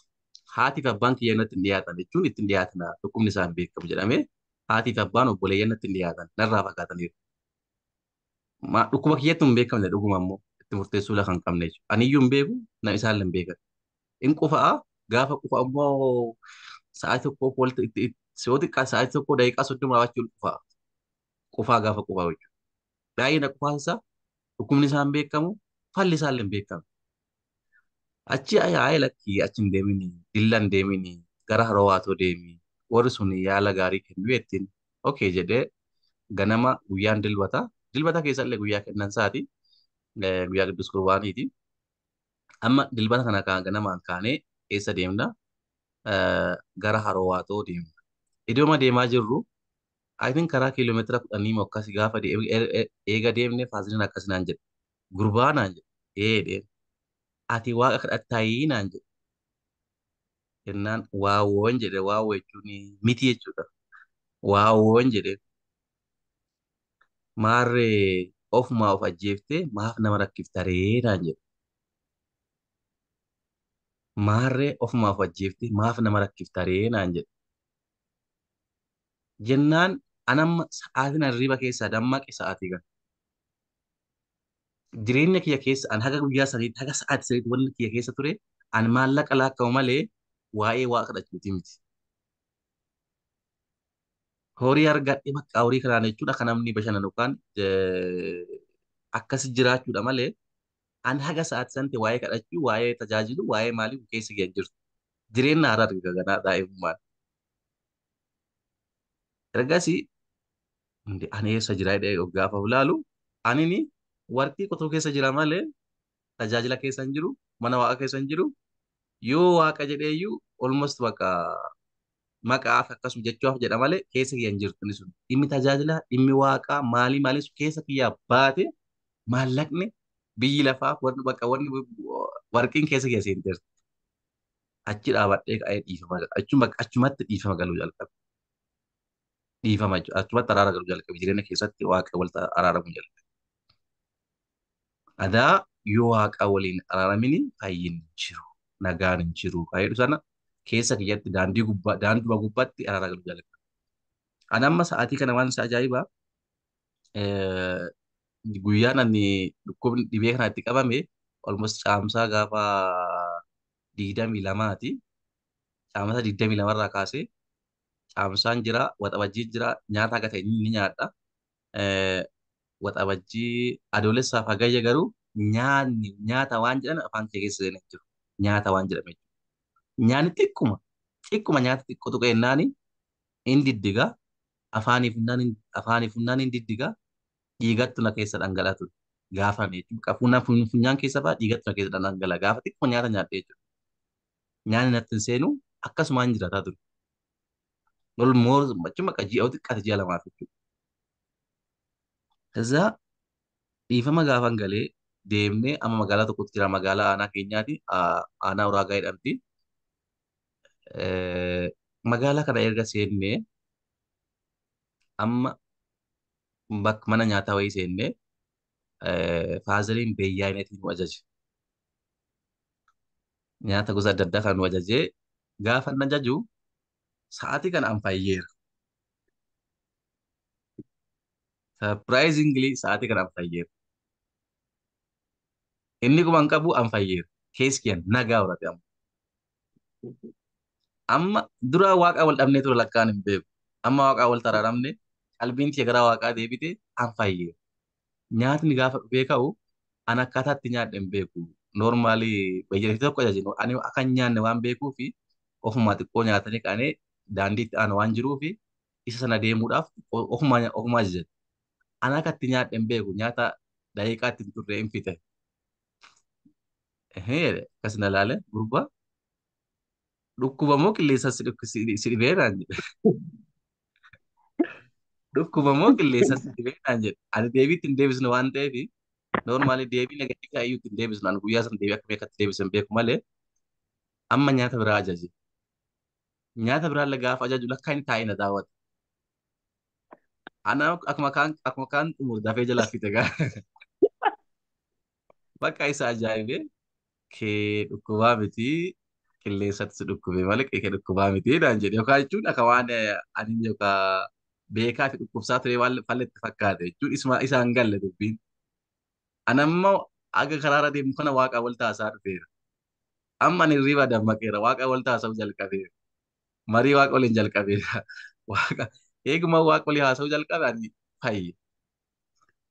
Achii bakka kaan hin geenye bakka achii kaan hin deemne bakka kaan hin geenye ammallee nyaata biraa nutti bitee akkasuma hin nyaadhe. Ammallee manni bira deemne mana firaa bira deemnee warri biraa sun nyaata nu hojjetanii maal godhanii nu kennanii hin nyaanne halkan kallee nyaataa bulle. Innaa kufaan gara kufaa'u sun hirriibni qara taa'ee bulu sun amma hin jirtu rafee bule gaafa kana. Gaafa mana yaalaa deemnu akililuun dhukkuba warri jaallalii laaboraatoorii fudhatanii dhiiga fudhatanii maalii fudhatanii waan fudhachuu warra qaban hundumaayyuu mallattoo fakkaatuma nuti histirii dhukkubichaatti himna irra dhaabatanii fudhatanii abbaa jedhan ምንም በሽታ የለውም እኮ አባ ምንም በሽታ የለውም እኮ ትንሽ አስም ሊጀምረው ነው እንጂ እኮ ምንም በሽታ የለውም ጀና ፋዘሪ ነም አውጂ አሜ ከተረካጤ በሽታ የለውም ናንጅራን ሄደት አናችማ ፈየ ጉያ ዱአ ፊት ኤገማ ቱረሰና ጉያ ዱአ ፊት ኤገማ ቱረሰና ጉያ ሰራሞ መናዋቃዲ ጋፈ ኖርማሊ ዲን ላፌን ና ከሰር መተ ኪሎ 35 ታይር gaafa mana yaalaatti ilaallamu kiiloon kee 35 gaafa sana jechuudha. Kiiloo 35 jechuun almost tilmaamuu dandeessu sadarkaan keessa jiru. Inni achirraa ka'ee ani kutannaan gara tajaajilaattis deebi'ee gara wangeelaattis deebi'ee tajaajiluuf achumarraa ka'ee dhufee ani eega guyyaa sana eega bara sana dhukkuba jechuun yooma amma akka sadarkaa kiyyaatti jechuun sadarkaa dhukkubni sadarkaa namaatti dhukkuba jiraama xixiqqaan kun jiraamete saniiyyuu sanumaayyuu gaafa wanni xiqqoon gaafa na dhukkubde waan ani irra qaxxaamuree wayiitu jira. waan ani ni raawwachuu qabu ka ani ni raawwate wayitu jira malee aniif dhukkubni lammaffaa deemnee ol san deebine achuma gargarii baane achiin gara tajaajilaa dhufe tajaajila almost walduma keessaa jalqabnee gaafa an tajaajilu dhufee achirraa ka'ee jechuun mul'ata xixiqqoo mul'ata kaa waldatti himuu jalqabee namootatti himuu jalqabee gaafa fi hin dhaqqabne xalayaa barreessee ka'ee bakka jechuun bakka itti arge waldaa fa'aa xalayaa barreessee ka'ee isa kanaan arge wanta akkanaatu arge irratti mul'atee ka'ee xalayaa fa'aa barreessee ka'ee adaraa keessa jedhee ka'ee erguu jalqabee achumarraa ka'ee noormaalii ani kan dhufe jireenya kiyya keessatti barsiisni kiyya guddaan waldaa keessattis gaafa barsiisu eessattuu kan barsiisu tokkoffaa jireenya qulqullummaa jedhamu qiddisinna baloo nagar jechuun akka jireenya qulqullummaa jedhamu kana an waldaa keessatti gaafa barsiisu namni qulqullummaa keessa waan hunda ka jiru qulqullummaa jechuun qiddisinna jedhama afaan Amaaraatiin hoolnes moo maal afaan Ingiliffaatiin akkasii abdiin qabuu danda'a. Innaa isa kana jireenya akkasii jiraachuu sana keessa kiyya jechuun yeroo baay'ee kennaa akkaataa itti barsiisu bakka jireenya akkaataa kana isa kanaan jiraachuu qabna barsiisni kiyya jechuudha. Qiddisinna የሚባለውን ትምህርት qulqullummaa wayyooma jennan biratti neetworkiin keessa anistaabil ta'aa jira. Nu biratti wayyooma jedhama garuu qulqullummaadha. Na isa kana baay'een barsiisa. Kaani waa'ee kiristaanummaa jireenya kiristaana tokkummaa akkamitti jiraachuu qaba kan jedhu normaalii anamma kan mokee fakkaasan caalaa kan mishiidara olaanaa fakkaasan caalaa baay'een barsiisu. Kiristaanni tokko akkamitti jiraachuu qaba? Jireenyi kiristaanummaa maal fakkaata? Jireenyi kiristaanummaa wangeela lallabuu qofaayi barsiisuu qofaayi kan jedhu jireenyi kiristaanummaa isa nuti jiraannu sana isa namoonni nu biraan irraa arganii fakkeenyummaa keenya fudhatan sana kan jedhu normaalii barnoota kiyya isa kanatti noormaa kennaan kee guddaan barsiisni kiyya guddaa isa kana gama biraatiin waa'ee barsiisa gooftaa Yesuus Kiristoos barsiisetu jira keessattuu gaafa barsiisana barsiisu gooftaa Yesuus jalqaba barsiisee hin taane agarsiisee kan inni barsiise miila bartootaa dhiqee jechuudha miila argamtoota bartoota isaa dhiqee kan agarsiisee jireenya ofii gadi qabu maaliif jennaan barsiisuma yeroo baay'ee jireenya kiristaanummaa keessatti gaafa ati nama fuulduratti baatu akka tajaajilaatti otoo hin taane akka liidarii yookaan akka mootiitti of ilaaluuf jira. Inni fuuldura namaa bahe sun tajaajila inni jedhamu sun tajaajila inni suni nama hundaaf tajaajilaa kan nama hundaaf tajaajilu malee tajaajilamaa miti. Tajaajilamaan taa'eeraa inni tajaajilaa jira. Tajaajilamaan inni taa'ee tajaajilamu sun olmus nama sanarra caalaa jechuudha. Kanaaf jireenya kiristaanummaa keessatti tajaajilummaa keessatti tajaajilaa yoomiyyuu nama of gadi qabee jireenya fakkeenyummaa qabu jiraata. Of tuuluu dhiiseef salphiseef akkuma gooftaan Yesuus aduma gooftaa ta'ee jiru. Aduma waa hunda danda'u. Gadi bu'ee miila dhiqesaan nama jireenya akkasii gadi bu'ee tajaajilu. Noormaalaan isa sanaa fi giltsinna waa'ee iftoomina wanni jedhamu keessa ga'ee jirti. Isa karaa kanaan noormaalii kan yeroo baay'ee kan natti mul'atu kan tajaajilus kan jireenya aarsaa baru ነገር jireenya aarsaa masii መስዋዕትነት ህይወት baru ነገር ሙስት abdiillee waan kana akka yeroo baay'ee gaarii barsiisa. Kiristaana jechuun መስዋዕት የሆነ ማለት በቃ nama aarsaa ta'e kiristaana jechuun nama aarsaa ta'e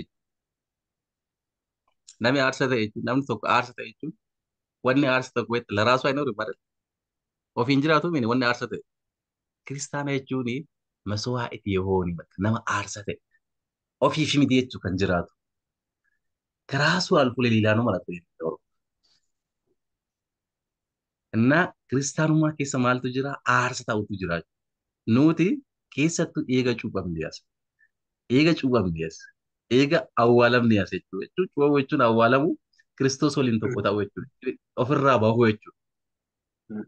Ofirraa baatee kaatee jireenya kiristaanummaatiif Kiristoosiif jiraata. Kanaaf aarsa taateertaa jechuudha. Ati kan jiraattu mataa keetiif hin jiraattu kan biraatiif aarsa taatee jiraatta jechuudha. Kiristaanummaa keessa aarsa ta'utu jira. Jireenya aarsa ta'uu normaalii ani hojii mootummaa keessa jira. Hojii mootummaa keessa jira bakkuma jirutti iyyuu akkuma nama hojii mootummaa qofa jiru hojii mootummaa san ta'uu hin taane hojii mootummaas isa kan waaqayyos walumatti qabee wal cinaadha kan inni ani deemsisu. Kanaaf ofii kootii qofaaf hin jiraadhu. Ifi qofaaf hin jiraadhu. Na waaqayyo kanaaf karaa ani deemu hundarratti waaqayyo yeroo baay'ee na gargaaraa ture. Lammaffaa jireenya as keessatti waan arge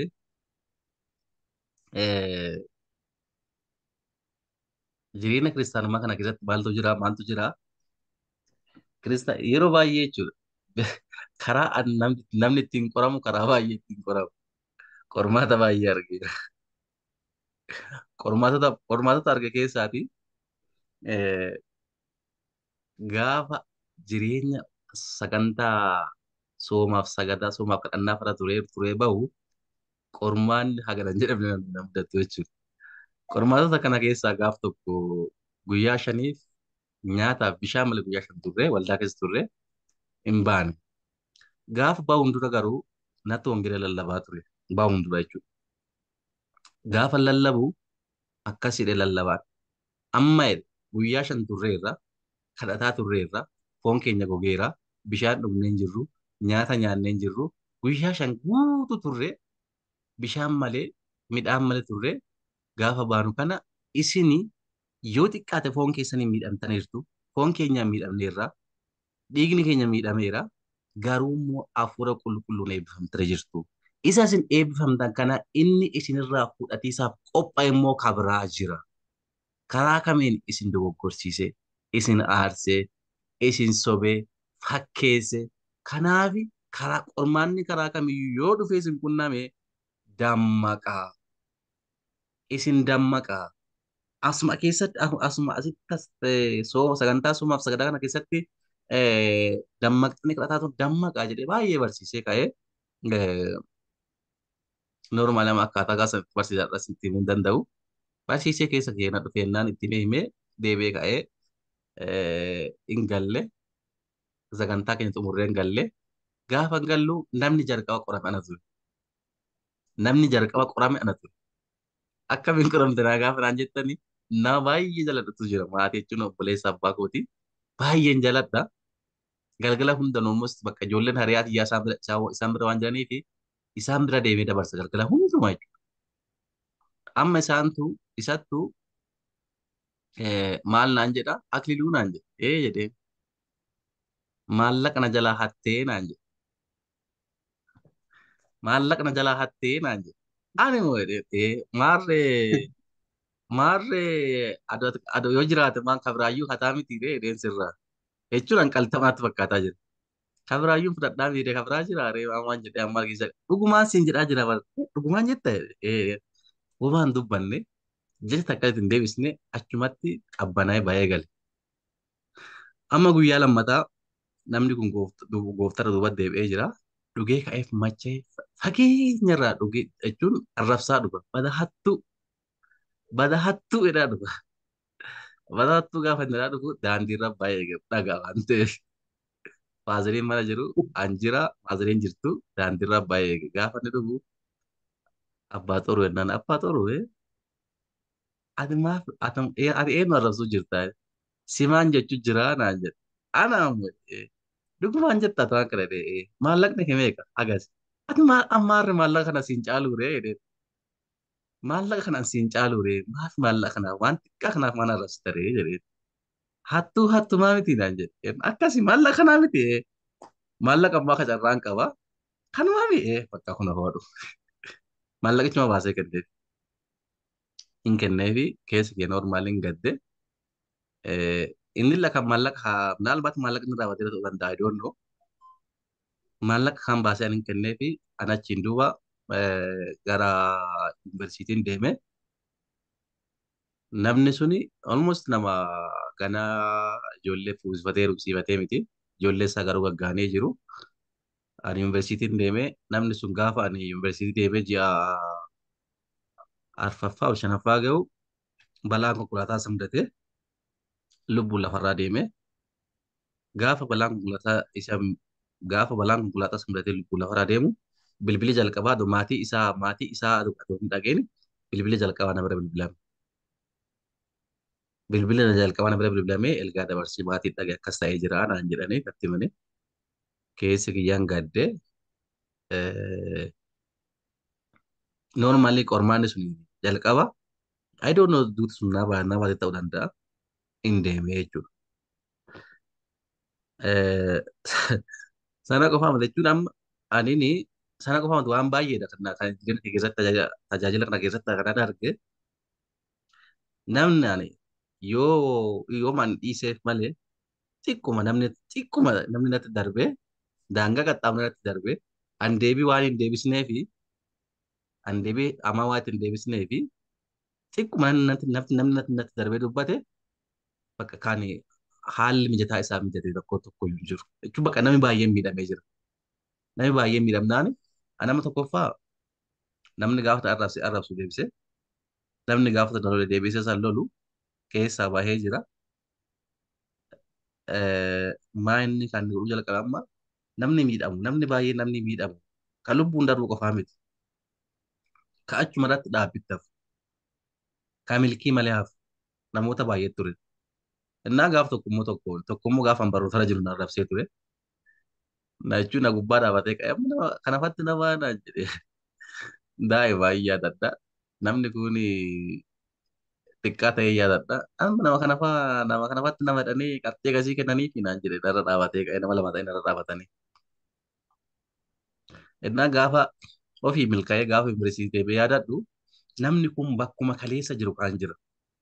Bakkuma ofii kaleessa jiru kaan achi minyuqna ol hin kaane achi gadi hin kaane bakkuma kaan jira.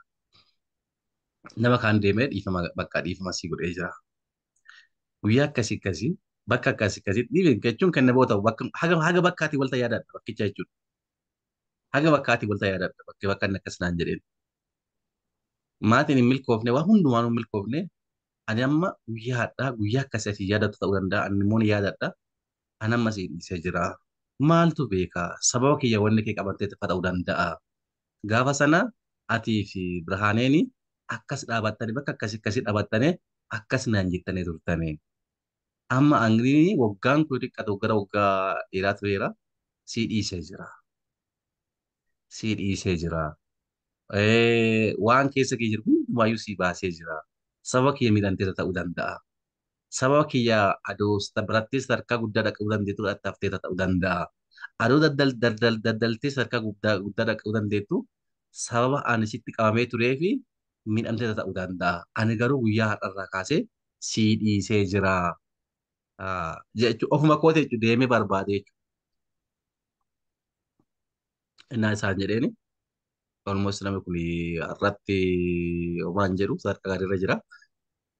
Kan biraatiin waggaa lamaas natti fakkaate hojii wayiitii deemeen ture. Hojii wayiitii deemas gara Booranaa deeme. Booranaa achi gara Keeniyaa baanii deemanii Booranaa irraa ta'e Mooyyalee irra keessattuu gara Keeniyaa baatee waan barbaadattee kaate sa'aatii 12 sitti hin guutin malee sa'aatii 12 haga sa'aatii tokkoo gidduutti deebi'uu dandeetta. Amma mucaa wayii waliin deemnee kaaneen baane. Mucaan kun gaafa waliin deemnee kaanee as deebinu hagaa ol jechuun haga namni dubbatu. Okay, adoo deemnee gaafa deemnee kaanu amma waliin deemuu kan ture yoo an dhufe yoo an dhufin immoo isin deema konkolaataa biraatiin dhufannee naan amma lakkatti turkiin baatti laaqana kenna nyaanne deemsa qophoofne gara yaabellootti. Gaafa nu kana goonee kaanu inni neetworkiin badde inni hin badde bakka inni nutti hundi barbaanee jibbaanee innaan kaanee deemu. Karatti gaafa neetworkiin dhufteen bilbilee fi gaafa dhufee nu dhaqqabu lola jechuun sadarkaa waraanaatti nutti badee waa tokko jalaan dubbanne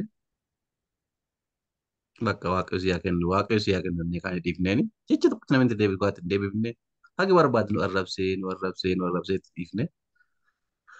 Achiin duuba ji'a tokko immoo akkas ture. Hojii jechuun hojii waggaa meeqa hojjeterraa ni ari'ame jechuun namni waggaa meeqa ture hojiirraa ni ari'ame. Ani amma keessa keetti natti dhagahame jechuudha. Amma namni kan namaatti na miidheera. Mooraalii na cabseera. Na arrabseera. Narra deemeera jechuudha. Sitti hin danda'u normaal waan jedhee nu arrabsaa tureeni. Na achiin hojii tokkoon duuba hojii hojjete bakka waa'ee isaa gaafannaan ani waa'ee isaa deebii tokko isin kennuu hin danda'u. Waaqayyo deebittaa kennu reekaa dhiisee warra na gaafateen. Waaqayyo deebittaa kennuuti deebii tokko ittiin kennuun jedheen. Inni nuti immoo deebi'ee nu kasaseera. Jennaan ija tokkoon duuba hojiirra dhaabatee bakka jechuun deebi'ee keessa sadarkaa rakkinyaatti sadarkaa deebi'ee indee akkas ta'eeraa warnaan jennaan oo jedha. Ani amma keessa keessa ofitti gaddumuu jalqabe. Ani maaf isa kasasee? Maaf miira akkasii keessa seenee? Keessa seenee namtichaaf gadduu jalqabe. Namtichaaf bakkuma jiru taa'ee isaaf sadarkaa dhiisutti rakkabee akkuma kaan isaa siif dhiisee jira. Sadarkaa jedhuun rakkabee namtichi kun noormaali bakkuma hojii isaa duratti deebi'ee jira. Anama kanarraa maal baradhe tajaajila namni jedhamu kun inni nuun tajaajila eessaayyuu haa jiraatu mana mootummaa keessa haa jiraatu mana waaqayyoo keessa haa jiraatu eessaayyuu mishiinarii haa ta'u akka mishiinarii olaanaa akka mokee obboleessa keenya hojjetaa wangeelaa hojjetaa hojii wangeelaa kanaa bahee haa jiraatu tajaajilaan tajaajilaa nama tajaajilu namni nama tajaajilu immoo nama aarsa ta'e አርስ መስዋዕት የሆነ ማለት ነው። ለራሱ የማይኖር ለራሱ ክብር የማይኖር ሊሰደብ ይችላል፣ ሊገረፍ ይችላል፣ ሂዳሙ ደንዳ ዋን ባይ ይደረጋል ደንዳ ከናፊ ነማ ኢሱ ወጭ ነማ ኢንጅራነ ነማ ኡልፍና ዋቀዮት ይችራ ነማ አባ ኡልፍና ኢሳ ኢትከነተ ኢሳ ኡልፍና ተፈል ሰናፊ ነማ ጅራ ታኡ ሰረት ብለታ አባ እጁ መቀጀ ሄስ ከየለት ኢና ኬስ ከየለት ሲንስ ወሬሮ ሁንድማ ኢሳ ከናቹ Kanaaf jireenya akkasii jiraachuu hin qabu. Nama kamiiyyuu waan barbaade jedhee onnaa haamiin naa yakkuti maaliif hin daallebii dhiisuu akkasaaf qabu. Jireenya kee keessatti jireenya akkasii keessa kiyya jiraachuu yeroo hundumaa isa sana kan ani ekspiriiyaansii godhu. I think sa'aatiin keenya illee deemee jira normaaleeti waa'ee tajaajilaa immoo itti deebi'ee yeroo biraa lolii haasoo dandeenya saabbii sagantaa biraa kan qopheessu abdii qaba.